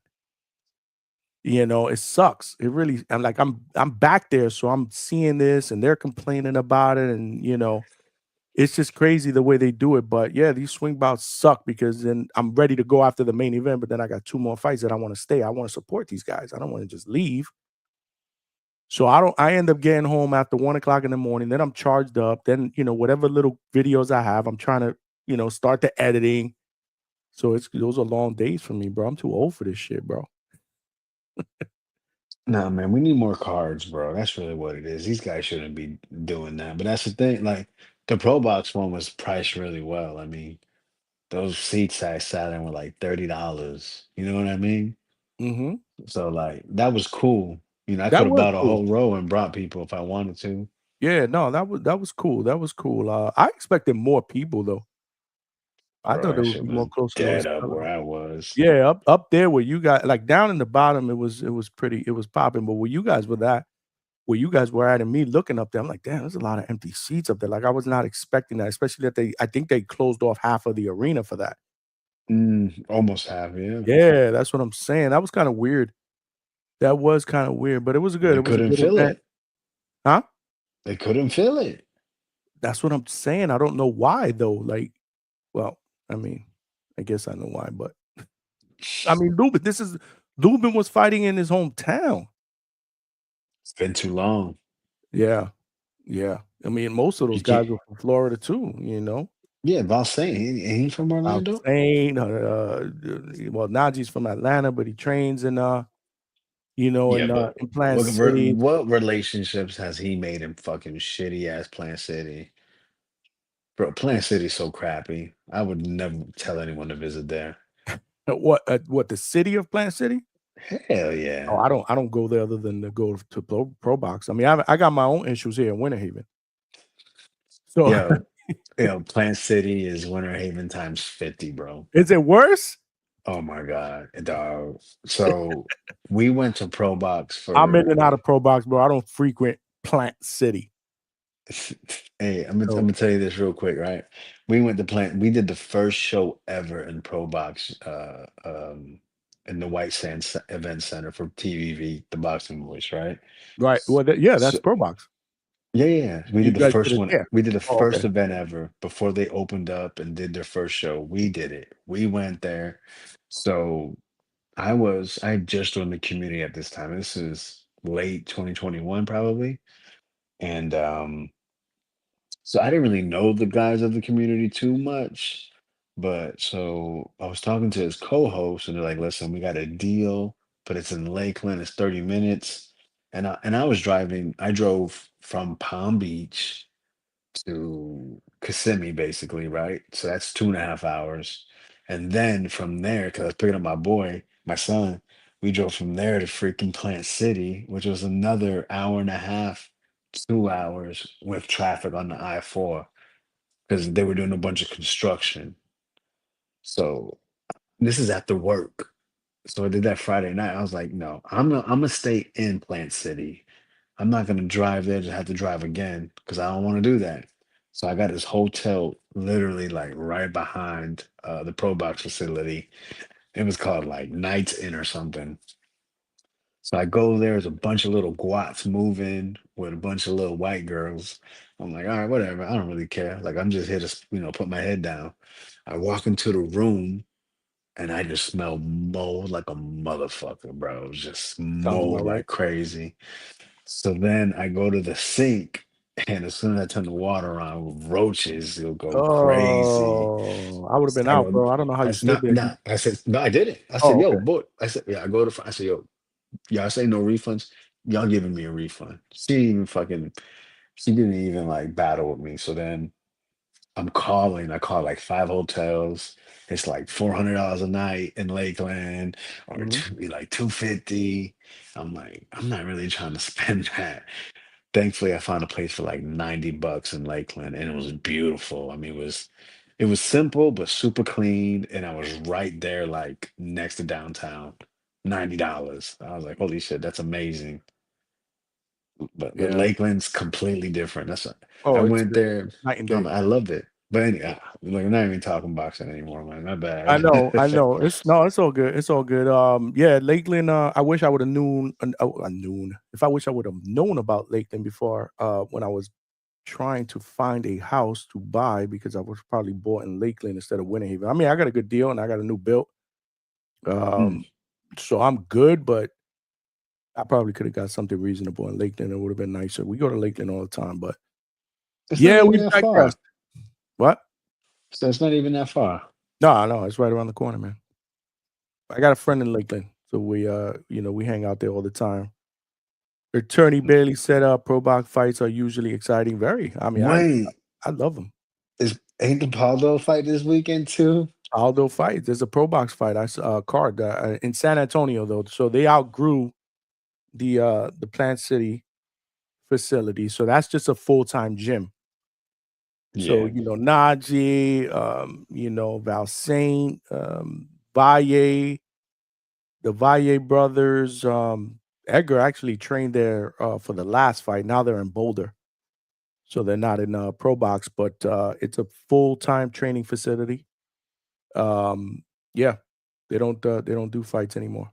Yeah, the guy that runs it is actually the head of my local boxing club, like the LBC. Chico Reyes. Do you know Chico Chico? Rivas, Or Rivas, yeah, whatever. he's a Is matchmaker, bro. yeah, yeah, yeah. So He's a good yeah, dude. is he? He's Oh, my okay. dude, bro. Come on, Is bro. he? Come on, bro. I got Florida. Come on. Yeah, yeah. Yeah, No, he's good. He's good to me. mm, I mean, I can't. I don't mean. Why would you say he's not? I didn't say he wasn't. Oh, okay. Because you said, is he I mean, listen, I met him one time. I Chico pitched, Rivas? yeah, I pitched the That's my Border dude, Wars bro. to him, and he was not loving it at all. And he had like he don't know who Nestor Gibbs is at all either. I'm not me. Yeah, that's weird. But I mean, I don't know. I don't know if he's that type of dude that be like, he knows me because I be in and Word. out of those freaking cards. I mean, so he knows me, and He always shows me love. Shout out to Mark Brock. He said call Tone. I sent Tone the link if he wants to jump in, bro. And Damn, add a Mark, I'm little. not exciting. My bad. No, I'm just saying, I sent it to him earlier before you got on No, for sure. as well. Walk says, see you at it. Okay, cool. You'll be there. All right, that's what's up. Are you gonna have that tank t-shirt on or what? Shout out to whatsyourhustle.com for hooking me up. If you guys want any gear from there, 15% Ruining off. relationships. Vega ruining relationship. What relationship I ruined? I ain't saying nothing bad about Chico. Hey, I can't. He runs Nah, he ain't the saying nothing bad. amateur Chico good system where I'm people. at.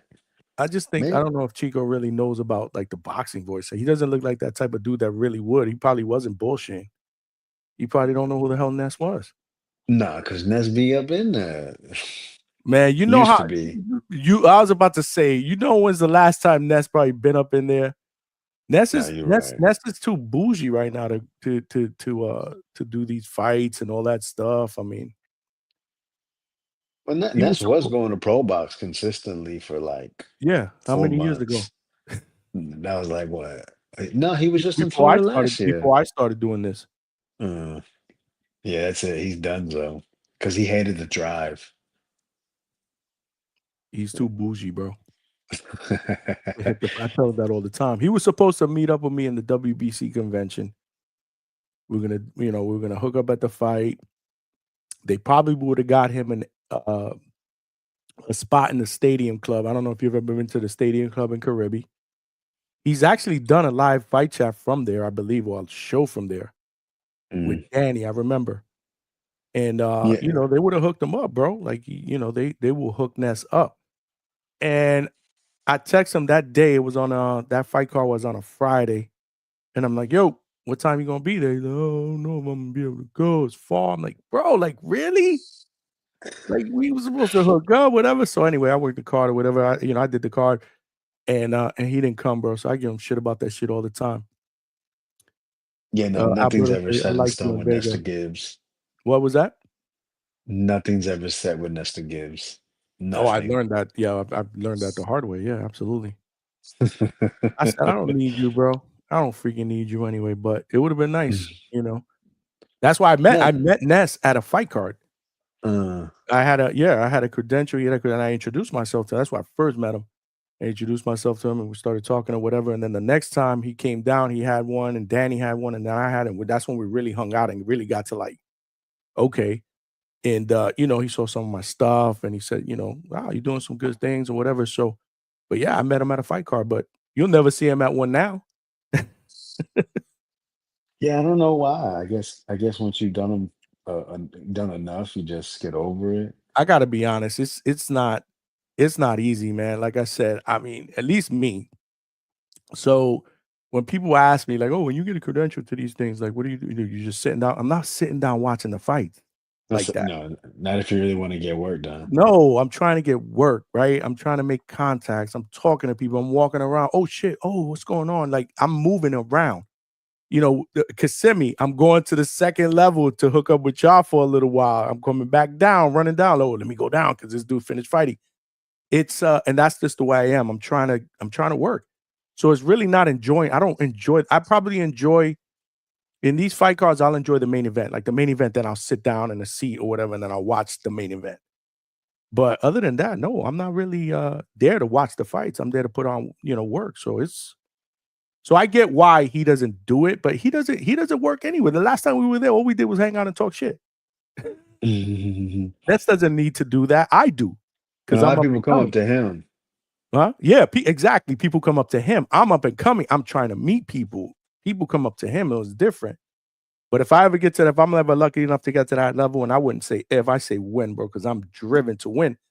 I don't know how many of those I would do either, man. Maybe big ones, though. I would do big ones because I do like the atmosphere. Yeah. I do. There's something about the atmosphere that will always draw me in, like maybe a big one, like a tank or whatever. You know what I mean? Like or somebody that I'm a fan of. So but what I do like that I'm going to be doing a lot more is I like these meeting these fighters at the gym and doing sessions with them and the live interview there. That I do like. So A lot more of that to come in the future. Make sure you guys smash that like button. I know we've digressed. Anybody else want to call? Last minute predictions, bro. We got a lot of fucking fights, man. I mean, this is one stacked fight card weekend. We got a little bit of everything. This is crazy, right? So, I mean, you got Friday, you got prospects, you got a heavyweight fight, you got Franchon Cruz if you like the female fights, you got prospects on, in Caribbean on Saturday, you got the Keyshawn De Los Santos, obviously that's the biggest fight of the weekend. You got Pro Box if that's your cup of tea. Obviously yesterday we had family in the building. According to Vega, I had my grandson in here instead of little bro and Mickey Bay. Yeah. And you got Junto on Sunday. You got Jayo Pataya. I mean, you got so much fucking boxing this weekend. It's just beautiful, man. It's just a beautiful thing, man. Why can't every weekend be like this, bro? No, it's too much every You think it's weekend. well? Yeah, you know what? You're right. Yeah. It is a little too much. I think I said that earlier. I was like, why we can't just kind of separate it a little bit? Every other weekend I'm cool with, man. Or like you Okay. said, like right now it's an overload this weekend, right? Like, It is. You but know the what? thing is, the Sundays in the That is a good morning, point. That if is a I'm good point. awake, I can deal with it. But I can't be up Saturday till 1:30, 2 in the morning. Like, See, I'm a night out. we gotta stop that. I'm a night out. I'm not an early person. So that's the problem with me with these fight cards that start at 8 o'clock or whatever in Japan or wherever the hell they're gonna be. Like I may miss that one and I'll have to watch it later on in the day. Especially on a Sunday because I'm used to sleeping in on Sundays. I like to sleep in on Sundays. Because I don't sleep in like that often. As you get older, it's weird how you get older and you sleep less. When I Yeah, was yeah, young, I used yeah. to sleep 12, 13. Like I could sleep all freaking day, bro. Now it's like 5. I get good 5, 6. I'm good, man. I'm I'm gonna good, say bro. I'm gonna say this about Jay Apataya, man. That dude it's been proven. You put him with a guy that don't belong, he's gonna hurt him. Like Matchroom can't be doing this. They're gonna get somebody killed. That dude there Mm. doesn't play with his food. I mean, ask Elizoro, you know what I mean? That dude got destroyed on the Saudi card. 1 round. Looked like he killed him. They put him with the guy from New Zealand or whatever. Damn, what was his name? David Nakia. I think he was a late replacement. And the Yeah. dude, man, got beat the fuck up. Like, Yeah. I don't know if you heard Marius Bradis, Super Mario, as he likes to go by. Mm. They asked him like who he thinks would win between Usyk and Opataya. And he said Usyk obviously has the experience. He said, but the youth of Jaya Pataya might get him. I was like, wow, I can't believe he said that. Mm. Which is they Oh, had two hard battles, and he fought Usyk in a good fight. right. Mo Brains is in the building. What's going on? We must Mo got some Brains, other man. shows Shout that out to ended, him. bro. What's going on, Mo Brains? We taking calls. My man Wax is up in the building. What's going on, Wax? Wax, are you there? Hey, what's up, Johnny? So, What's up, my brother? as you What's saw going in on, man? chat, yeah, we've been good. We've been good. Excited for Saturday. Like I said, I'll be at MVP Saturday, so I was gonna give predictions on 5 of the fights. Do it. Let's go, bro. All right, so I think our guy Yams. I think he stops his opponent in. Ooh, let's see. I'm gonna say 5 rounds because that's what his opponent said. So So I do you think guys Yams. are you guys familiar with who he's fighting for the viewers that are watching? He's fighting the guy that actually beat Nico Ali Walsh. Oh, I just saw his like record. I Ona saw he was 9. Akali. I was like, all right, okay. Then I still stand by my prediction. Yams is Yams. Mm-hmm. No, I just wanted to throw it out there. I don't think everybody knew. Like, this is the dude. Well, he did lose the rematch, which a lot of people were kind of questioning. I was there. I was actually there. That happened in Miami. That was on the T.O. Claggett undercard. That was the fight where Nico Ali Walsh won, but he separated his shoulder at the end. So that's the guy that he's fighting, Wax. Yeah. Go ahead. I'm sorry, man. I'm sorry for interrupting you. Go ahead, bro.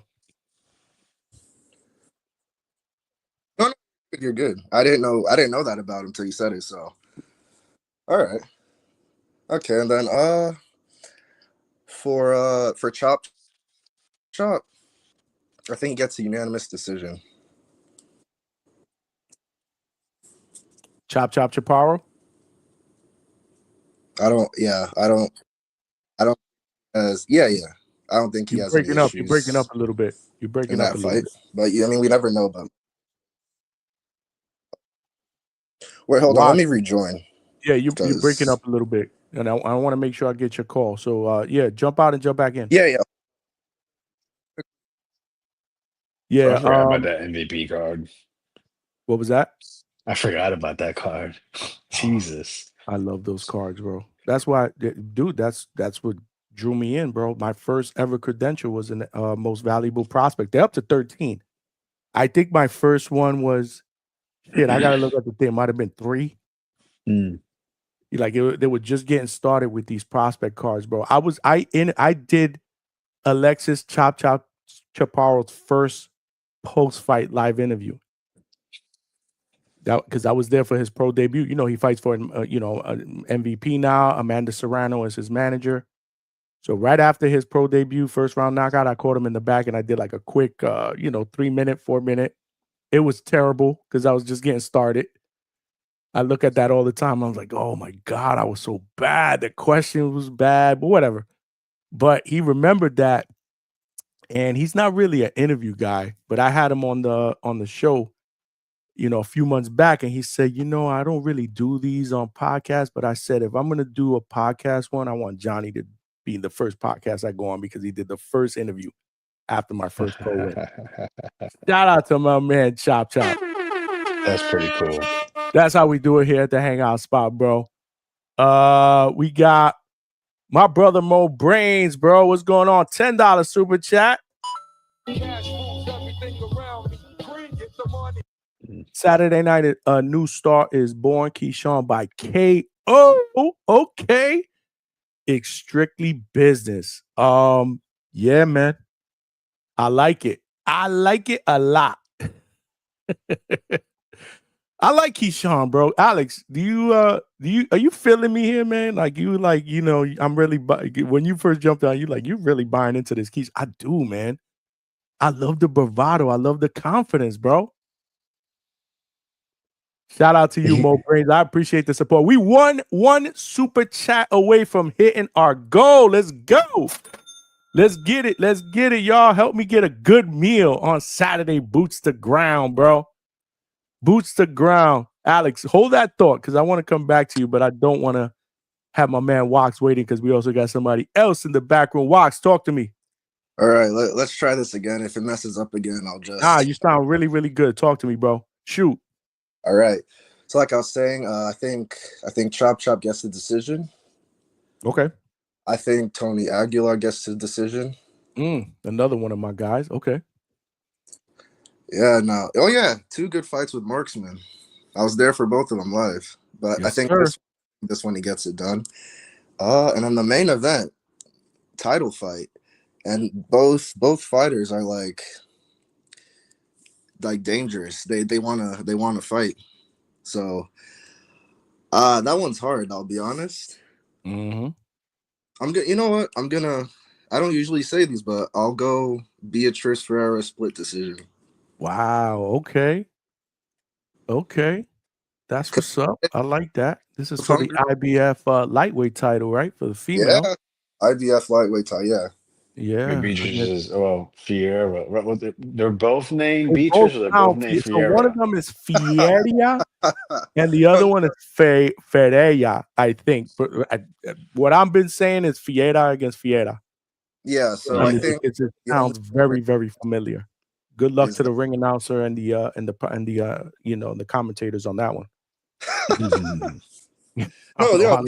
Shit off. Between their last names is like a Y, and maybe right. Exactly, like an E or a Y or some shit different there, but it sounds very, very alike. One of them is 6-0, and the other one is also undefeated as well. I think 11-0. Yeah. I think that listen, that's gonna be a sneaky good fight, man. When I first heard about it and I saw, I was like, oh shit, this may be this may be okay. That was the first time. I think that's the first time that a prospect MVP prospect card had a female as the female fight as the headliner, if I'm not mistaken. Yeah. Oh yeah. Yeah, Because it might be. I've been like either co-main or like third. So yeah, this is the first time. So yeah, I mean, I've Always a seen good time in those cards, bro. it looks good. So and I'll be there. So yeah, I hope it's good. No, yeah, for sure. I hope you enjoy it, man. Yeah, Wax hits up all the cards. I see him all the time. He's a big supporter of the channel. I'm You like know. drunk 90% of the time at the events, but yeah. Well, you know what? You be feeling nice. Vega is a different type of nice because I've seen Vega drunk. You are not in Vega's level when it comes to drunk. Vega was going to start a war between Mexico. Who was the females that were fighting? The Mexican and the Romero and what some Mexican was she from chick. again? I forget. Argentina. Argentina. Oh my God, bro! I went up there. There was a bunch of Mexican fans around, and he's screaming Argentina, and I'm like, oh Lord! I'm looking at Keem. I'm like, bro, we're gonna have to fight here now. Yeah, Keem told me you said, yo, I can't do this. I'm out. I said, I got work to do. I can't be fighting right now. But no, I was all in good fun, bro. But I'm just saying, Wax is drunk is not at Vega's level. Like Vega gets really loud. Wax is more like I don't know, like a chill, laid back or whatever. I think the only thing that changes is my accent. That's it. The accent. He said the accent. See, Vega's drunk is the octave. It goes like 3 octaves higher. He gets really, really loud. Oh, he's one of those. Yeah. Oh, he's Puerto Rican. That's why. That's how we do. I Yeah. talk a lot of shit when I've been drinking, but Yeah, I be yeah, playing yeah. it cool. But like, and I don't be like saying "fuck you," but you know, No, but I he's be he likes to talk trash and stuff, but not like that, not disrespectful or anything like that. No, that But now, sounds. always gonna be a good time, bro. It's gonna be a really good time. I'm looking forward to seeing you there, man. We're going, you know how we do, man. We're putting in that work. Of course. And we'll Not have a even good hard time to while we're spot doing you either, because Johnny, like 90% of the time you're walking around. So it. Tell these guys, like I can't stay still. I needed to get a good pair of sneakers, bro. And I did my research and I talked to a couple people and they said Hokas were good. And I bought a pair of Hokas and they're good. yeah. They're good for what I need them for. It's almost like I'm running around. So I need them for that. Because, dude, I was wearing those Air Force Ones when I used to go because I wanted to look pretty. oh, I remember Fuck that, bro. Yeah, you complained one event. You're like, I think you said you told your wife. You're like, yeah, my feet, I can't do I this. got home and I was like, yo, I'm beat. I was like, my feet are killing me. Like I gotta just, I gotta get hemmed up here. I gotta put my feet up. Somebody needs to give me a massage, and she didn't want to give me a massage. So it was what it was. So Hulk is the next best thing. But Wax, bro, I appreciate you, my brother. I can't wait to see you this weekend, Of man. course. Yeah, no, Yeah, man. man, we're Y'all gonna do it up, enjoy. bro. Yeah, and shout out to you, Vega. You're a good co-host from the few I episodes appreciate I've you. seen of you in here. So Thank you. Yeah, for sure. Wax, I'll catch up with you, brother. Thanks for calling, man. Yeah, of course. All right, man. That's my brother Wax. Up in the building. You guys want to call in? The link is pinned to the chat. Make sure you smash some like buttons. Tell a friend and subscribe to the Hangout spot. We working overtime tonight. Previews and predictions. If you guys want to call in, give me your predictions on what you think could be the fight of the weekend.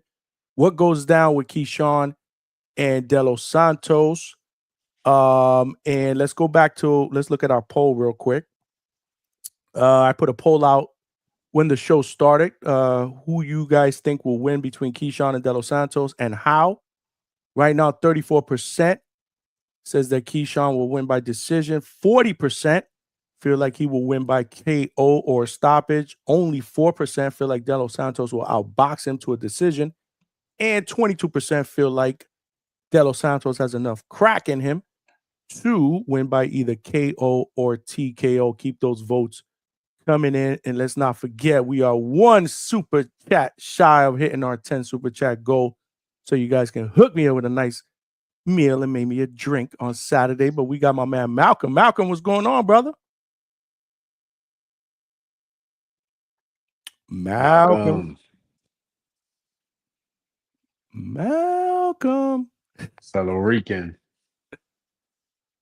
I don't know. We can't hear Malcolm. Is Malcolm well, it's Malcolm with the Statue of Liberty emoji. So shout out to him. And shout out to my man Wax, who just hit us up, and we hit our $10 goal.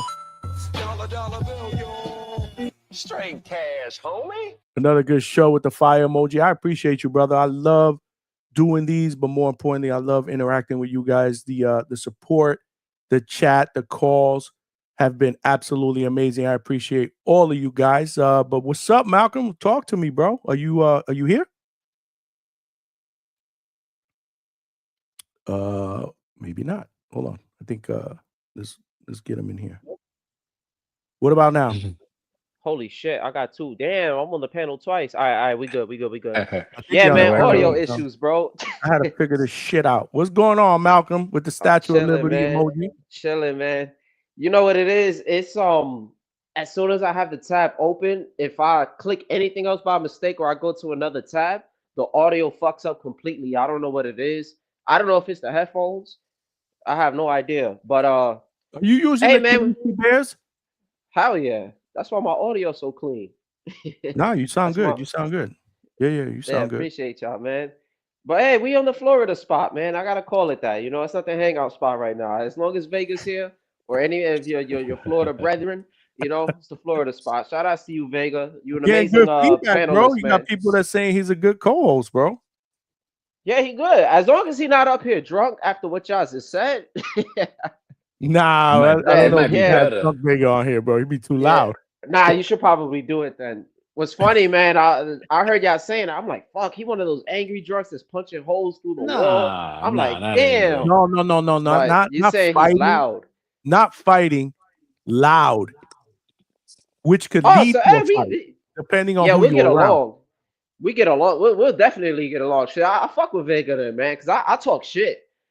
I'm just a fun motherfucker. I just curse more and I'm just good times, man. So I like that. I thought, You curse more drunk? hell yeah, I curse a lot as Oh it is. Lord, But child. yeah, but I just be chilling, man. I just be worried about having fun. Did you got hear? some of Did you hear what Ness said after your call today? Oh yeah, he got the nerve to say that. Oh, I'm not gonna help him grow. But then he got viral Yo, reels using bruh. certain homophobic Bruh. slurs and all that. Like that guy. Shout out to Ness, bro. He said, Ness "This is is why I hilarious. can't grow." I was listening because Malcolm cursed out the entire chat after that, right before he and dropped the mic. Yeah. F you, That F shit was all of y'all, funny. boom. And Ness was like, "This is why I can't grow." Nah, man, these Tank fans be triggering me, bro. You see, I'm getting triggered right now. I gotta chill. Nah, don't get triggered. But, Don't get triggered. What's up? Talk nah, to you us, good, man. bro. What you got? What you all got this good. weekend, bro? Talk to me about this Hey, weekend. I love man. the big stuff. It's gonna be an amazing weekend. You feel me? I'm happy about all these fights. So one of the sleeper fights or a sleeper performance, because I think it's for tomorrow, tomorrow's Friday. I'm bugging right now. It should be for tomorrow. It's the Brandon Moore and Wright fight. That's the one that I'm looking forward to. I'm really looking forward to that. Brandon Moore, he's a solid fighter, but my main reason is I actually love watching Wright. His last performance, I remember it was me and my pastor, we just having a drink watching the fights, and we like, oh shit, Suge Knight. You feel me? And I'm like, oh, he's probably gonna lose to Milton. And first round, I just see these fast ass hands flying. I'm like, oh shit. And I kept telling my pops, I'm like, yo, I feel like, and mind you, it was a late replacement. I know he picked up the fight late. He came in out of shape crazy. I think like close to like 300 or probably above that 300 mark. But yeah, man, I kept saying like, yo, I think he got some Andy Ruiz hand speed. If I'm lying, I'm lying. But when you check, when he wasn't gassed, his hands were quick as shit. So I'm hoping that he'll come into this performance and he'll just look sharper. As long as his gas tank is a little more solid, you know what I'm saying? He got a little bit of pop in his hands too. But yeah, I'm looking forward to that fight though, man. I like my boy Wright. You feel me? And then after this, like I said before, hey, if Wilder want to pick him to be some kind of bum of the month, we all for it, man. And I got him doing some damage to Wilder, man, because that speed, you feel me, and that power when he cracked Wilder, I might be reaching, but I'm gunning for it, or if not, Nah, there's a lot of names. Just don't put him with Otamo, man. Don't do that to my boy, right? Mm. But I like yeah. Utama, So bro. I love yeah, I man. love Moses, bro. He good. He good, man. Mhm. You could just see it, man. I try not to say too much, but that motherfucker good, man. Mhm. For the top rank fights, not too much to say about Keon. Damn, there's a lot of fights, man. There's too many cards. Well, we were just Uh, talking about that, bro. It's just an overload, man, of fights, bro. there you see, and I'm gonna get to that later. Thank you for reminding me. And then you see, you got Kelvin. Now the Kelvin and Albright fight is kind of hard to pick. I do think Kelvin is the lesser, I think I don't want to say the worst of the three, but he's like skill wise and like technique and just watching him. I don't think he's the best out of the three. He's probably like the least best, I guess. I don't know how to really word it. Albright's a good fighter. Got some decent pop in his hands. He got the experience. We seen what happened the last time when he fought Keyshawn. I think it was the ninth round. Hit him good, had Mhm. him wobbled, and he had Keyshawn fighting completely different for the rest of the fight, even though it was only one round left. That's So exactly what Alex said earlier. Yep. damn, shout out to Vega, man. You know what you be watching, bro. But yeah, like I just feel like he could give Kelvin a decent fight, and I didn't know that he was going down to 140. I had no idea. So yeah, it'll be tricky. We'll just see, man. But if Kelvin does his thing, he does his thing, man.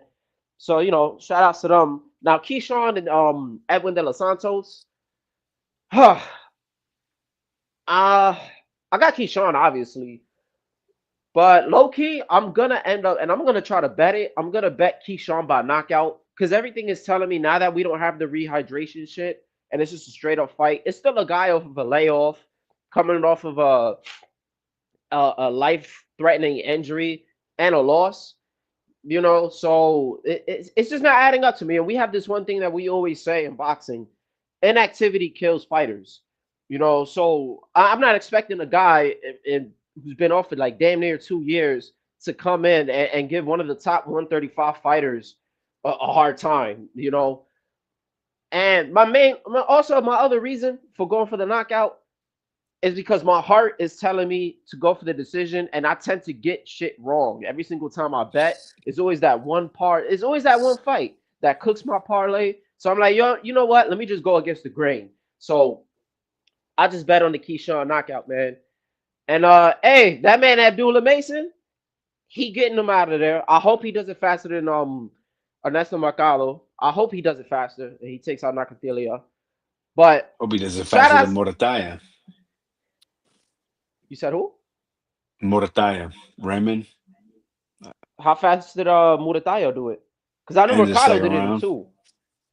Yeah, and then okay, you see, because I know Mercado did it in 2 rounds also, and then there's the whole between both of them, and then yeah, it's just that's his guy.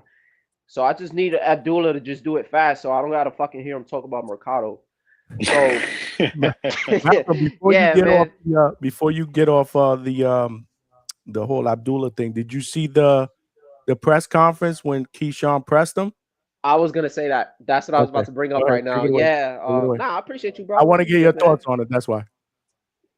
Hey, so I think Abdullah is serious on actually fighting Keyshawn. I don't think Bob Arum's gonna fucking do it. That's somebody that they're still grooming up. He still got to get more experience. His levels to this game. He might have more fights, but there's a big gap in competition. You know what I'm saying? He still hasn't had one of those rough guys. Like, yeah, he had homeboy with the shag, but he was supposed to walk through him. He had some With kind the of adversity, shag. but he still, yeah, I can't remember his name.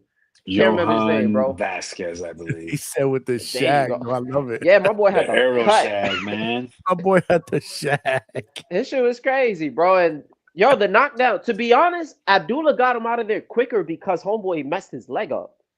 Like after that knockdown, when he when he messed up his leg, his movement was just he was just frozen and he was easier to take out. So again, I think Abdullah would want to fight, but Keyshawn caught him off guard because Keyshawn's energy was just there. He was sharp, and this is why sometimes you also gotta have a decent mouthpiece. Abdullah doesn't really seem like a talker. Keyshawn know how to talk his shit.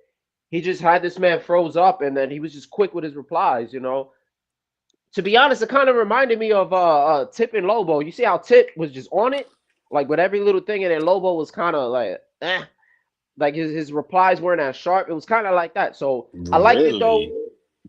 Yeah, I don't think Lobo. I don't think Lobo's a good shit talker at all.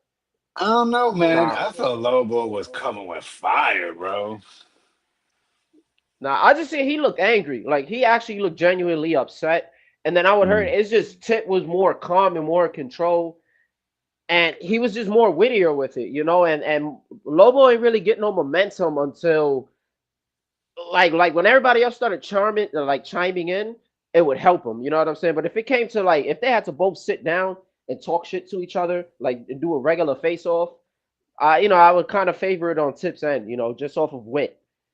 So, but yeah, man, that was I like it, man. That they need to do that more, and they were right next to each other, But I do look out more, Tom. You feel me? But I think that's really all I gotta say. And my last point, Johnny, you fucking killing me, bro. I was telling you this shit earlier. Another 3 hour show. I'm trying to juggle. Vega, this is my issue, bro. Like I work overnights and then I try to juggle. I try to juggle the hangout spot and then listening to the TVV shows. And bro, with these 3 hour shows, like it's so much that I can't fucking listen to everything in like one shift. So I mean it's a good problem, but shout outs to you, Johnny. You killing me right now, bro. You fucking killing me. But I I love you, appreciate y'all. bro. It's I a it's still, I a still love you though. it's all love, bro. It's all love. I mean, but Hey hey, man, shout I'm outs to trying the to grow, bro. no, this is a good problem. Like it's really a good issue. Like this is a good thing. I gotta figure out what the fuck I'm gonna watch. But I'm gonna catch I'm gonna have to catch this first. And I'm gonna just catch whatever I miss. So I got you, Johnny. You already know. And then when I get off of this, I'll hit the like. Appreciate you guys. Shout outs to you too, Vega. Shout outs to you, Johnny. Also, shout outs to the whole Hangout Spot community, man. And going forward, I'm gonna try to curse a little less. I curse a little too much, but I'll holla at y'all niggas, man. My Nah, brother, appreciate your man. call. I appreciate Malcolm, bro. He's my guy, bro. And you could always count on him to call in early. He's usually one of the first callers on TBV in Yeah. the morning. Yeah, yeah. He gets it done early, bro. He gets it out of the way early. But today's call was crazy, bro, because he was cursing everybody out. I love the end when because he left. He almost left Ness speechless. Like, yeah, this is why I can't grow. Yeah, that was whack. I don't know what the hell Nestor Gibbs is talking about. Bro, you know how much shit is said on that show? Exactly. Woo! That's one thing I don't want this show to become that.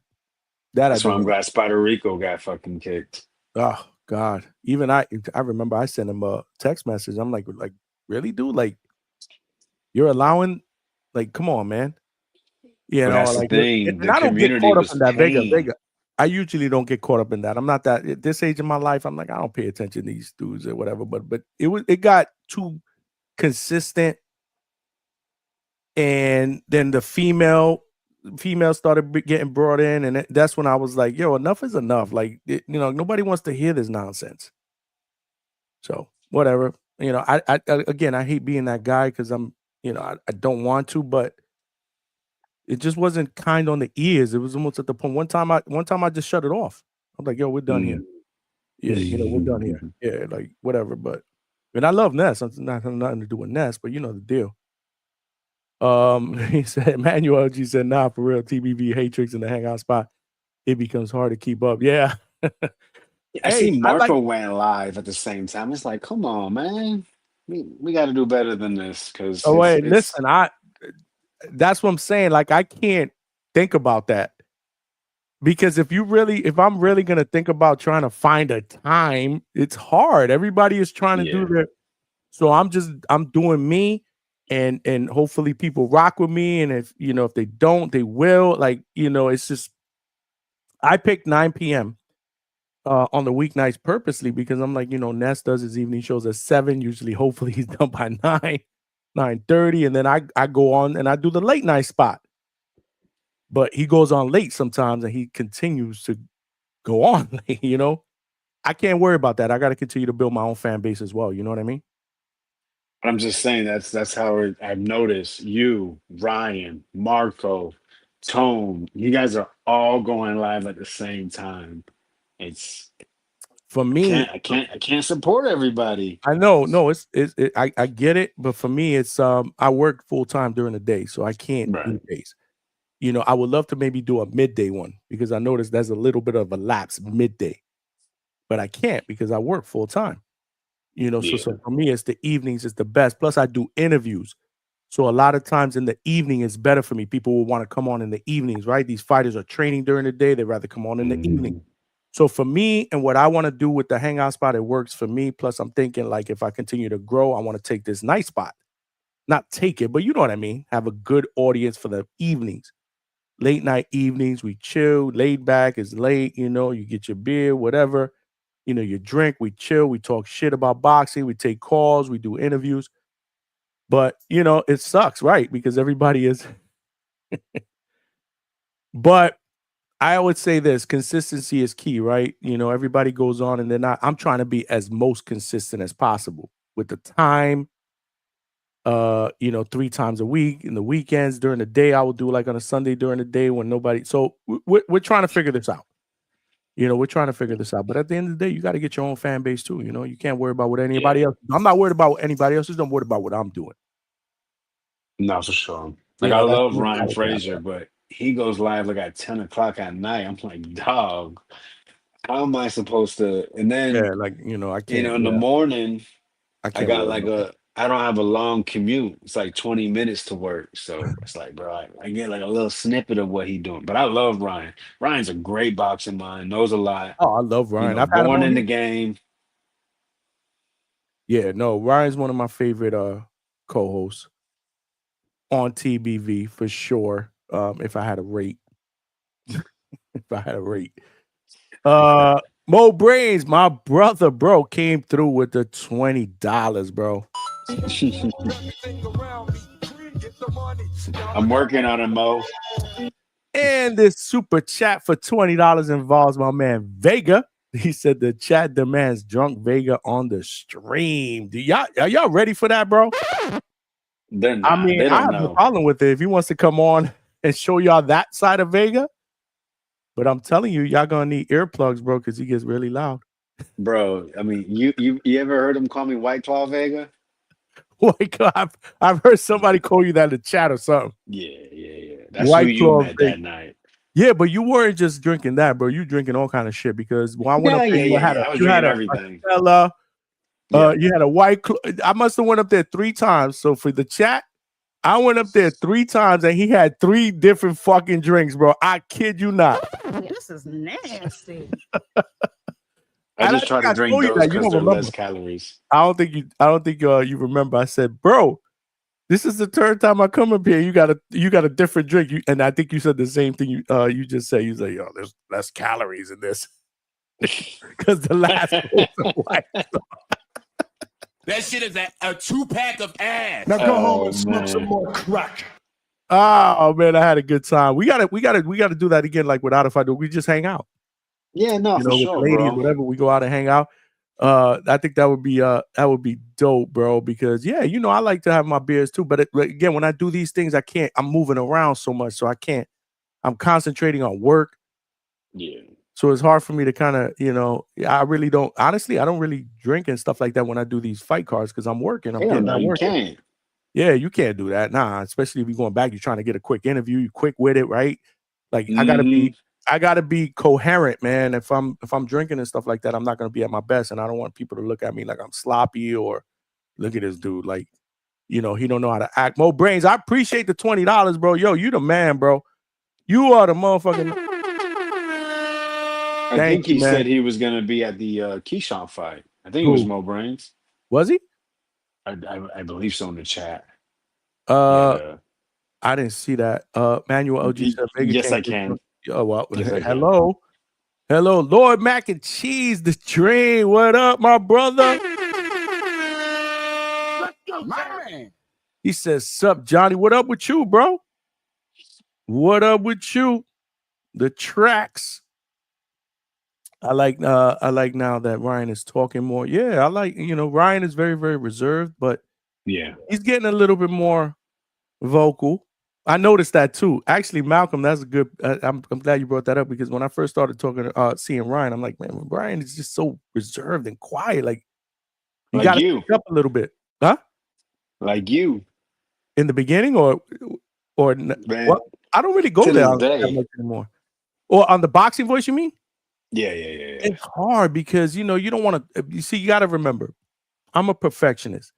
I don't want to talk over people. Right. So I'm trying to pick and choose. It's hard with Ness, man, because he's to pick and choose and talk. I'm not that dude. I hate watching shows where dudes are screaming over each other. That's why I don't do the whole 5 or 6 people. I don't do that. Interviews, I like it solo because it's about the interviewer, not people talking over each other, asking silly questions. So I'm a little bit more structured. So I'm trying to pick and choose my spots there. So it's kind of hard for me. I'm more of a do my own thing. No, Then I you hear hear me. you because Then you when see I've me. Then you see me co-hosted, talking. Then you see, but it's a little harder. But I'm comfortable. I'm comfortable.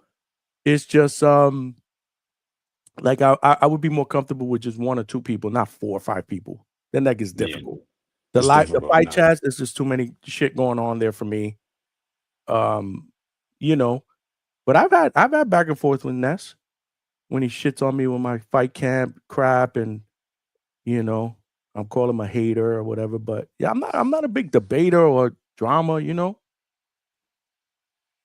No, I hear you. No, But no, yeah, like I you was said, when quiet. people call I was in, I actually try kind of not quiet. to cut them off.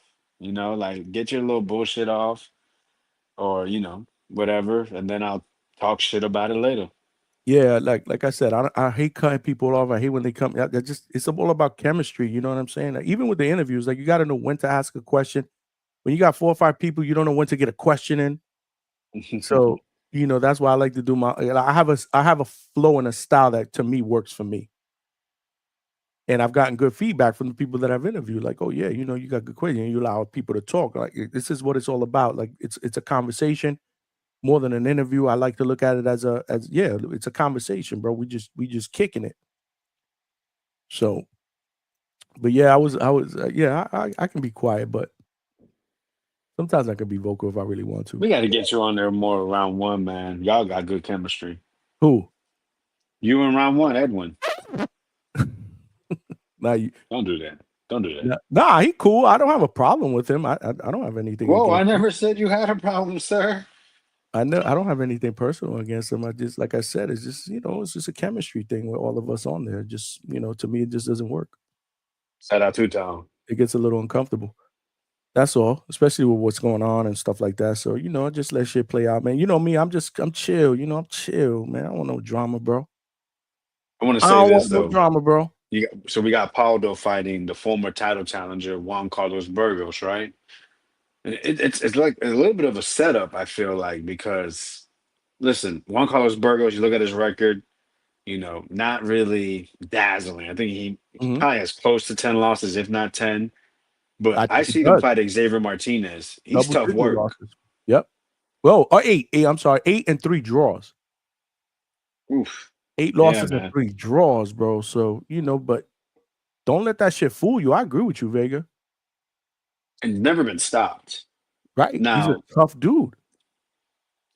Paldo, I think, is very talented. We did an interview with him, right?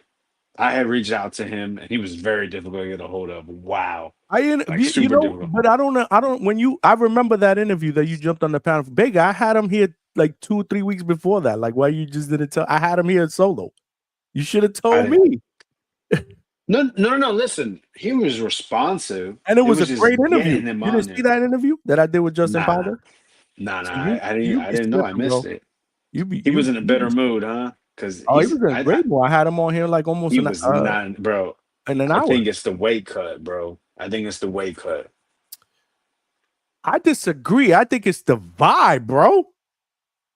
You think so? You come Hopefully. here, it's a different vibe. This is how I'm talking to you. Like I felt like watch that interview that I did with him. But you said it was 2 weeks, bro. Now he's actually cutting weight, and he's No, missed weight before, not it was a while recently. ago. It was Exactly a let while me ago. see So what like I'll I tell you when the said, we Justin just Powder did it interview a was. few days ago. Was it just a few days ago? Yeah, like it's fight week. I Oh, think right. It was like a few. Yeah, you're right. You're right. What? Let me see when I did mine with him. yeah, because he was telling me. Well, I want to say he was telling me, but I think because of training, nighttime was better for him. And then Ness fucking fell asleep, which he does every now and then. But What do you mean Ness the fell asleep? shows, bro. What you mean? He missed a PM show because he fucking fell asleep. He does it all the time. Oh, yeah. No. That he does all the time. Yeah. And I'm not saying it's wrong because I mean sometimes he do Nah, 7 hour shows. Ness be putting in that work. I Yeah, get yeah, yeah. that. But so you mean that? Oh, that's right. Because that interview was scheduled like 3 or 4 times, and Right. I got it that's scheduled the probably why first he got time. on with an attitude, Vega. But I mean maybe, but then again, it's like, why would he keep talking to us? You know what I mean? If he was upset, I think it That was was the wake up, bro. So I say all that to get to this. I'm trying to speak a fight into existence. I want Justin Potter to fight Frank Martin at 140. I like That's the it. fight that I'm calling for. Frank Martin is training with Buddy McGirt. Buddy McGirt trains here in, they call it South Florida. To me, it's Central Florida, Vero Beach. So why not make the fight in this area? You know what I mean? So hey, they don't even have to do it in Central Florida. They could do it in. They could try to bring it down south. It don't matter. It doesn't matter at all. But yeah, have them fight each other, and I think it's a great challenge for both of them. I like that fight actually. That interview I did with him was April 10th. Yeah, so he was in a much better mood, I'm sure. Oh, he was. Well, you also got to understand, and this is what I'm learning about interviewing people. It's the personality thing, man. Some of them can be very, very open and outgoing. Some of them can be very, very closed off and standoffish. Some of them will be that way until they feel the vibe and then they open up. I've had interviews like that in the beginning that it feels like, and then all of a sudden midway they open up to me. I'll tell you why I say that. You know who was tough for me in the beginning? Brian Norman. Yeah. Brian Norman is not really an interview guy. Mm. Because, and we had and I asked him about that. We had a conversation about that in dinner. And he told me why. And he likes doing it. He doesn't mind doing them, but with certain people, right? It has to feel real for him. Not that, you know what, you just doing this because whatever, and you're just trying to get clickbait, or you're just doing this for Right. views, or it's just a job. It's got to feel a certain type of way. And I understand that, because at the end of the day, fighters are humans. Listen to me, chat, if you guys are hearing this. Again, this is me just picking his brain, bro, getting feedback. But then, and I remember in the beginning, but then he gets to know the real me, and he feels different, right? And that's what he said. Because I remember Senior telling me one time, he was like, "Man, Junior fucks with you. Mm. He don't fuck with a lot of people, but he fuck with you. There's something about you." And I said, and I brought that up. He was like, "Nah, you real. You just real." You know what I'm saying? And I'm like, wow, I appreciate that. That's a compliment. Like, I love when people tell me that, because I'm not being a fake. This is me. Like right now, Vega, what you see behind this is who you get. If you hang out with me, this is who you get. I'm not phony. So, and he knows I'm doing it for the passion, and I do care about his next fight or whatever. It's not just clickbait or what. You show me love, I'm gonna show you love. That's just the way I am. That's just the way I was born, raised. I'm loyal, whatever.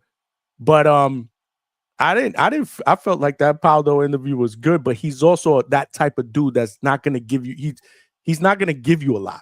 He's just very Right. serious, cut and dry to the point. And that's why I want you to watch that interview, because you tell me, give me feedback, because I kind of felt like towards the middle to the ending part that he was a little more open. And I think that's because of the way the flow of the conversation was going. Again, watch it and you tell me if I was wrong. For sure. Yeah, Yeah. no, he seemed in kill mode, but also I think it was the weight cut. Like, I'm gonna keep it real with you. It could But be that. all No, his absolutely. answers were like kill mode. Like he was like I ain't got no friends in this game. Like I'll fight any of them. I I'm love here that to. shit, though. I Yeah, would have nah. fed into that shit. That's I what was I like, yo, said.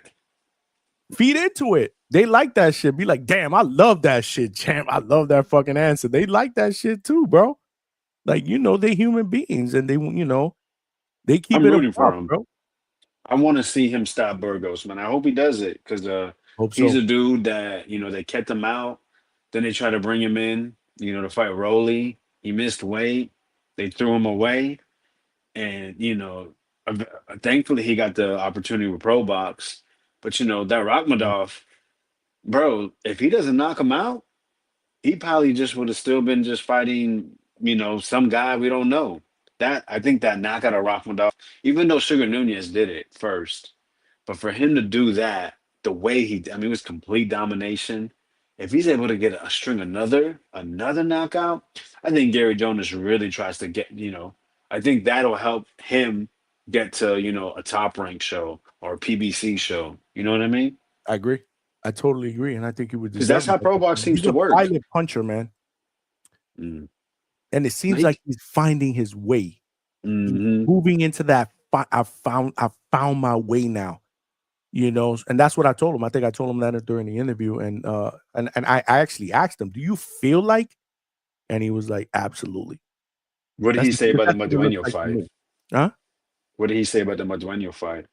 Oh, shit, man. You got to look back and you No, got I to look watch at it. I it don't because remember. that was a Yeah. fight I thought he was winning. I Yeah, thought he we won it. talked about It was that. Yeah. close. No, we talked about that.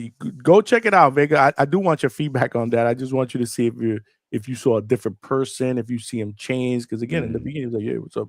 Hey, right, yeah, mm-hmm." Yeah, seven And those are the words. hardest That's for me it. because I'm trying to you good, but you're gonna run into that, and then you're gonna run into different people like Scrappy Ramirez. When I interviewed him, that was a different interview, bro, because he's just, yo, what up, bro? You know who's like that too? First guy I ever interviewed, Giovanni Estella, bro. What a great Estella, guy. yeah. I love that guy. I've seen it. I'm surprised I So haven't much interviewed to him. I watch see him him all the get beat time the at fuck down, man. yeah. That sucked to watch him get beat down in Japan. But he's like a great dude. Yeah. Now I know who he is. His dad is great too, man. I've met his dad. We've spoken, bro. I've seen him at Orlando a bunch of times. So shout out to Lord Mac and Cheese. Mac and A Cheese, the dream with the $5 super chat. That is all love, bro. All love for you, my brother. You family, bro. As everybody else in the chat, y'all family, bro. The DHS family is in the building, bro. Make sure you smash that like button. Tell a friend to subscribe. And I got, oh, wow. This is a good one, Vega. Malcolm with the $2, bro. Non-biased. Who are your top favorite 5 callers? What callers here or callers on the? I'm sure he probably means the boxing voice because I don't get callers like that. Right. Yeah, I don't get callers like that. I hope one day we were able to get to that point. Wow, damn, bro, that's hard, Malcolm. The people Hey, you want to take a stab at it? I've enjoyed, the people that I haven't, they don't call in anymore. The J Max, the Brandon Maurices. I'll say this: the guy that's really taken control is Tip Bayless for sure.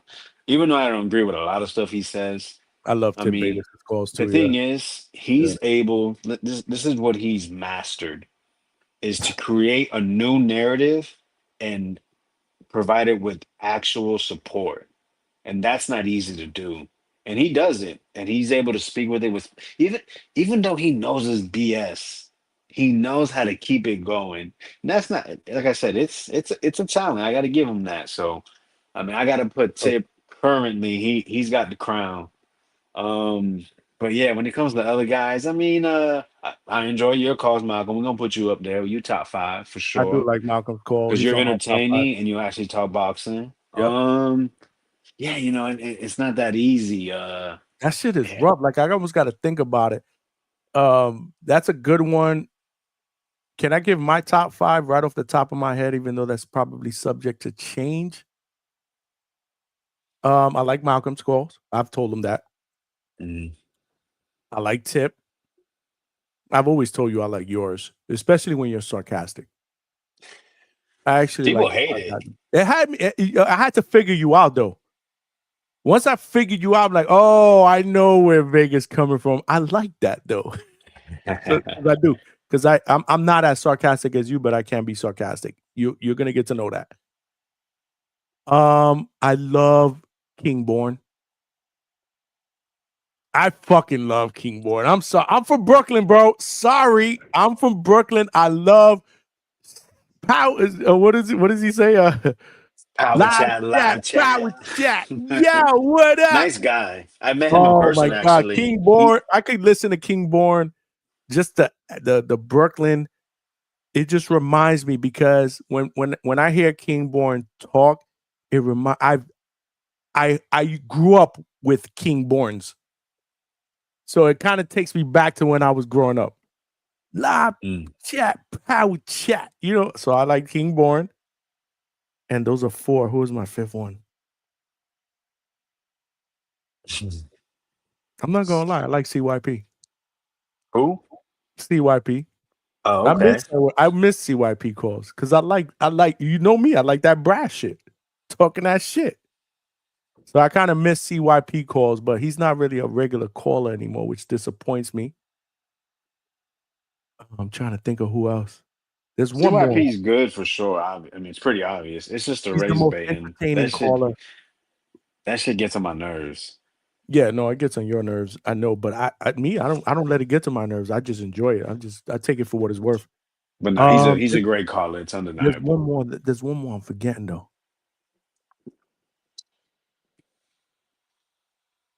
Oh, anyway, those are my top 5. There's one more I'm forgetting. But yeah, those are my top 5. Yo, King Born actually, he's a truck driver, right? He actually was in my area.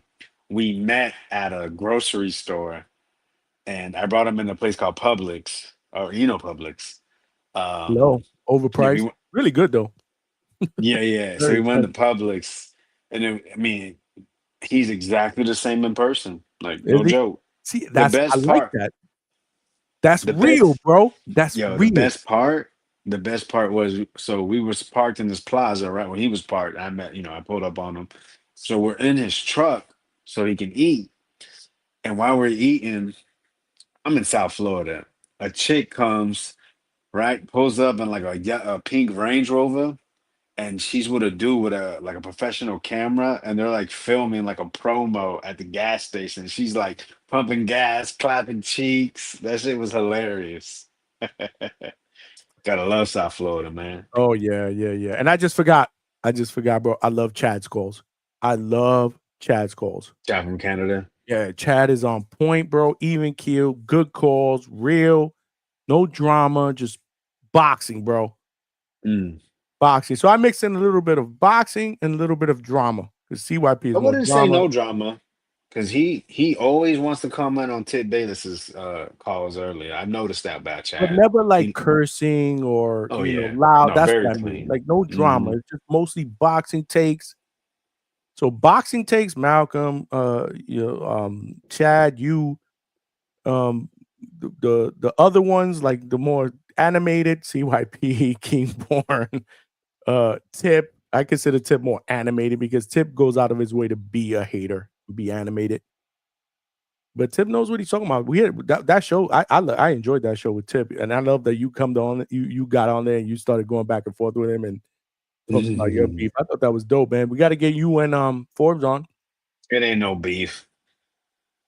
No, well, yeah, it didn't seem like it was. Well, before the call, before you jumped on, it seemed like there was something going on. But when you guys got on there, it was it was kind of squashed or whatever. Attorney Bailey with the $2. I appreciate you, my brother. He said, what you drinking at fight? No tea, bourbon, bro. That might be for you.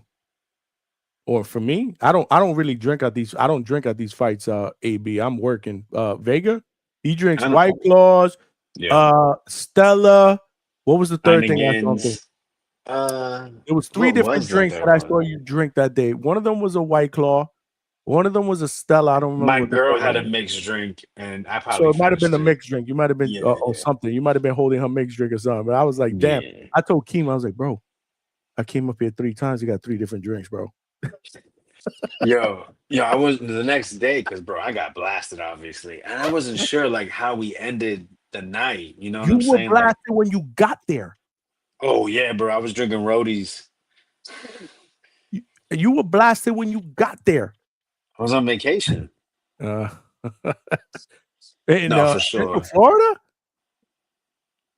Yeah, bro. You We guys are stayed the just night. hanging out. Okay. You guys Yeah, did the what weekend. was it? It was we were celebrating something at the same time. What was so this was what, March or something? This Some was no. Yeah, This because was like we the other stayed in a day, nice bro. hotel. Was it March?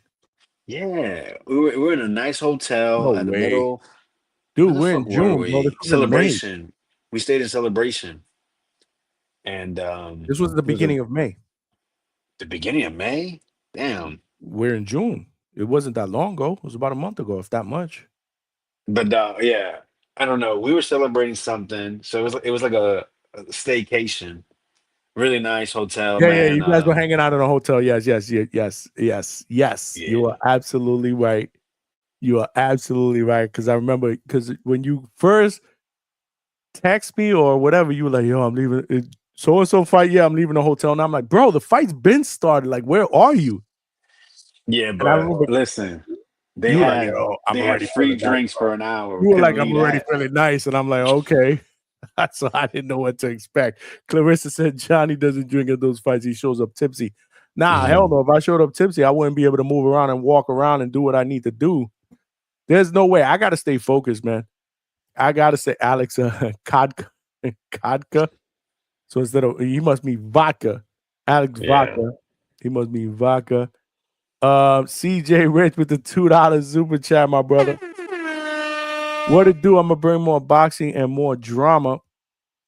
Yeah, I know we kind of slipped away from the boxing talk. It's been Nah, we nigga, I talking said about I being didn't at want to do boxing 3.5 events. hours. I did more than 3.5 hours, bro. Hey man, we gonna set a record. Nah.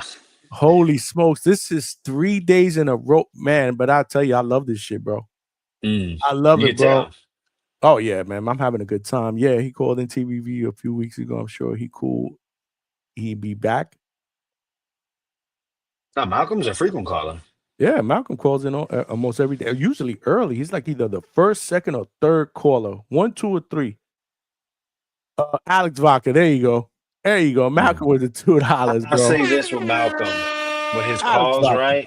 He knows how to antagonize Ness, but there's I forgot the way to word it, but it's just there's a way to go at Ness. He goes at him, but he can't finish it. And I think Who? just with a little more Who? call, but Malcolm.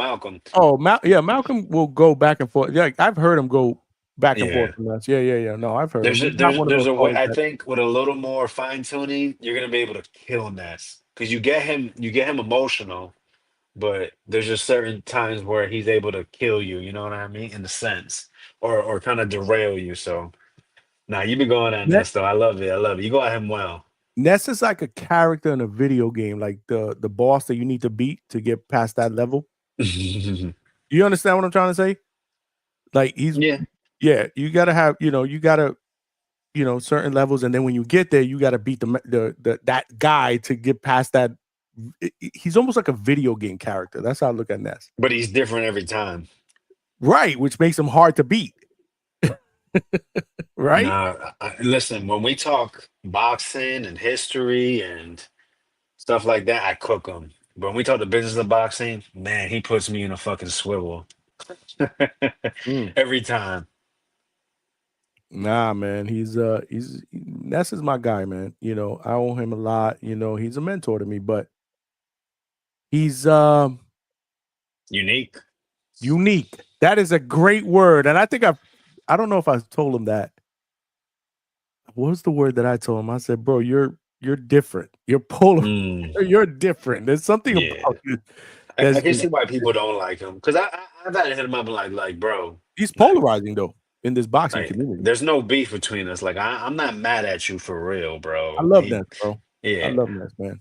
Like I So said, he he's he done a lot for me. understands. If I yell at him and I tell him he's being a piece of shit, I don't mean that personally. I mean Of like you course. said, the character on the show.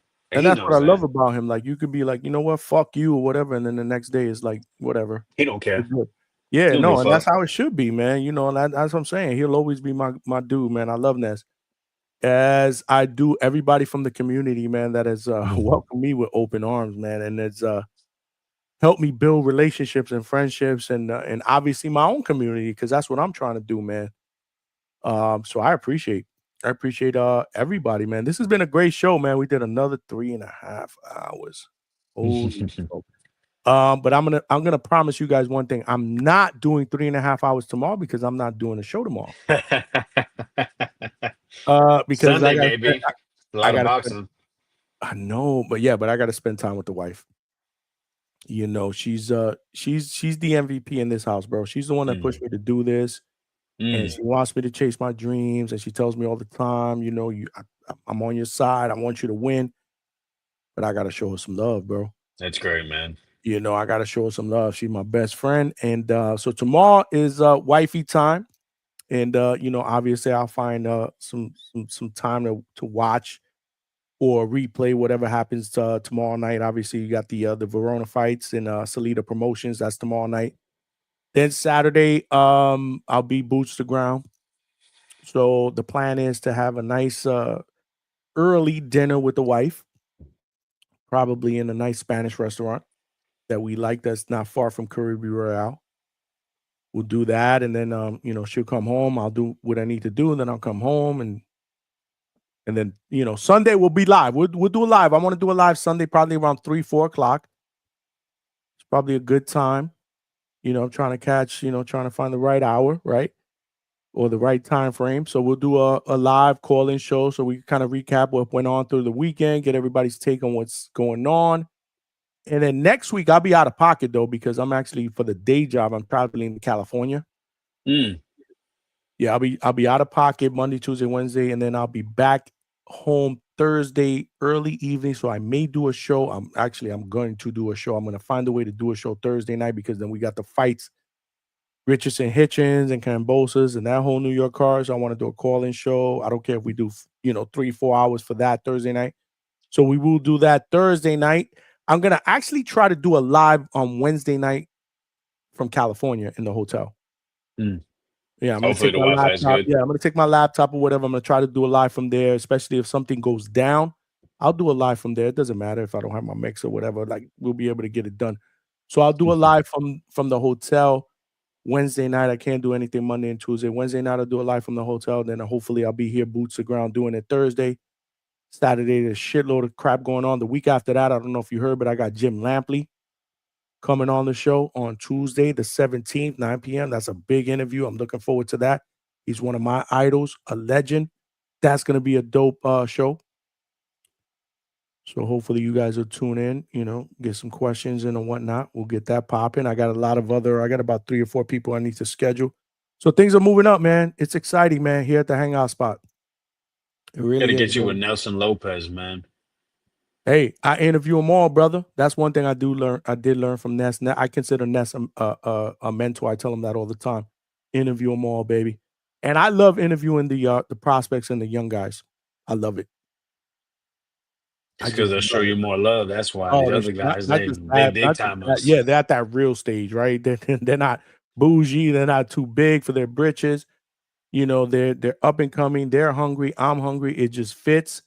And at the end of the day, man, you latch on to some of these guys and you show them love. They show you love. You never know. They grow. You grow. You never know if you know you latch on to the next Mayweather, Pacquiao, whatever it is. You know what I mean? So I love that. Absolutely. No, I absolutely love that. But yeah, man, this was great, man. I'm gonna tap out though, man, because it's late. Yeah, almost 1 a.m., bro. Can't believe it. Bro, we did almost 4 hours today, bro. This is 3 days in a row. But I gotta be honest, man. Like I said, I love it. Vega, you are a great co-host, bro. Got nothing for love for you, my brother. Nah, I appreciate you, bro. I love to do this shit too, man. I wish I'd be in the garage where my setup is, but Word, get a I, fucking headset and a mic, bro. Let's make this shit, I when you have come a on and get mic, legit. What the fuck, bro? bro. Everyone loves the mic I got. So but you don't show it when you come on here. I don't feel like going down there, man. Bro, you know me, bro. I'm meticulous. You gotta start you gotta start getting your shit together, bro, so we can look Bro, if legit. I go down there, I'm gonna stay there till 3 in the morning, bro. Like that's why I don't like going down there because I'm gonna start watching like boxing, TV, YouTube. Like, no, I just stay down there. He does got a mic, Alberto, but I don't know, bro. You got to start stepping up your game, Vega. If you want to come on the Hangout spot, bro, you got to start stepping up your game, bro. Man, what you mean, bro? I be on TBV. All right, big dogs. No, I love doing this, bro. I could For talk boxing sure. all day, man. I I could know, tell you bro. about Joshua fucking Pagan, Puerto Rican dude, you know what I'm saying? Boca Chica from Detroit, Puerto Rican as well, man. Like I said, Ashley Lynn Lazada, Franchon Cruz over there. I could talk about them all, man. Of And hold course. on, I could do this all day. That's just one card. We didn't even talk about Troy Isley fighting a dude that beat Jorge Garcia Perez. Who's I that? know. That's the guy Xander's fighting. That is And Troy's opponent beat him. but you had to bring this up now? Three And 3 hours and 45 minutes in, bro. That I'm would have been just, good for you to bro, bring it I can 2 do this hours all ago. day, bro. Without even, I can't even Google this shit. It'll close the stream. Like I just know this stuff, man. I can do this all day, bro. Crazy, bro. Alberto, I'll be in LA. I'll be in the LA area, bro. The I Bay will be in the Area. LA area, so hit me up, man. But yeah, no, this show was absolutely amazing. I appreciate all of you guys rocking out. Appreciate all the donations and the super chats. More importantly, everybody, obviously that helps me. Every penny counts. We putting in that work, bro. So any donation counts. So from the bottom of my heart, I appreciate it. And I'm always thinking about you guys when I'm boots to ground, trying to get that work in, getting those little clips and stuff like that. So you guys can obviously see it, getting those contacts so we could bring them onto the channel because I know you guys love these interviews as much as I do. But we're going to continue to work, bro. We got a lot of work ahead of us. We putting our head down. This weekend's going to be dope. Enjoy it. We will be back on Sunday afternoon, probably around 3 or 4ish. So if you're not following me on IG, follow me on IG or whatever. Hit your notifications. That way you can jump on. I want to do a call-in show, get everybody's take on what's on all the action that went down both Friday and Saturday. And then we'll kind of go from there. But Vega, appreciate you, brother. My pleasure. You family, just like everybody else Absolutely. in the community, in the chat. I love you guys. You guys are family. As always, this is your boy signing out. Johnny signing out from the Hangout Spot Live. And I'll talk to everybody this weekend, man. Enjoy the fights. Appreciate y'all.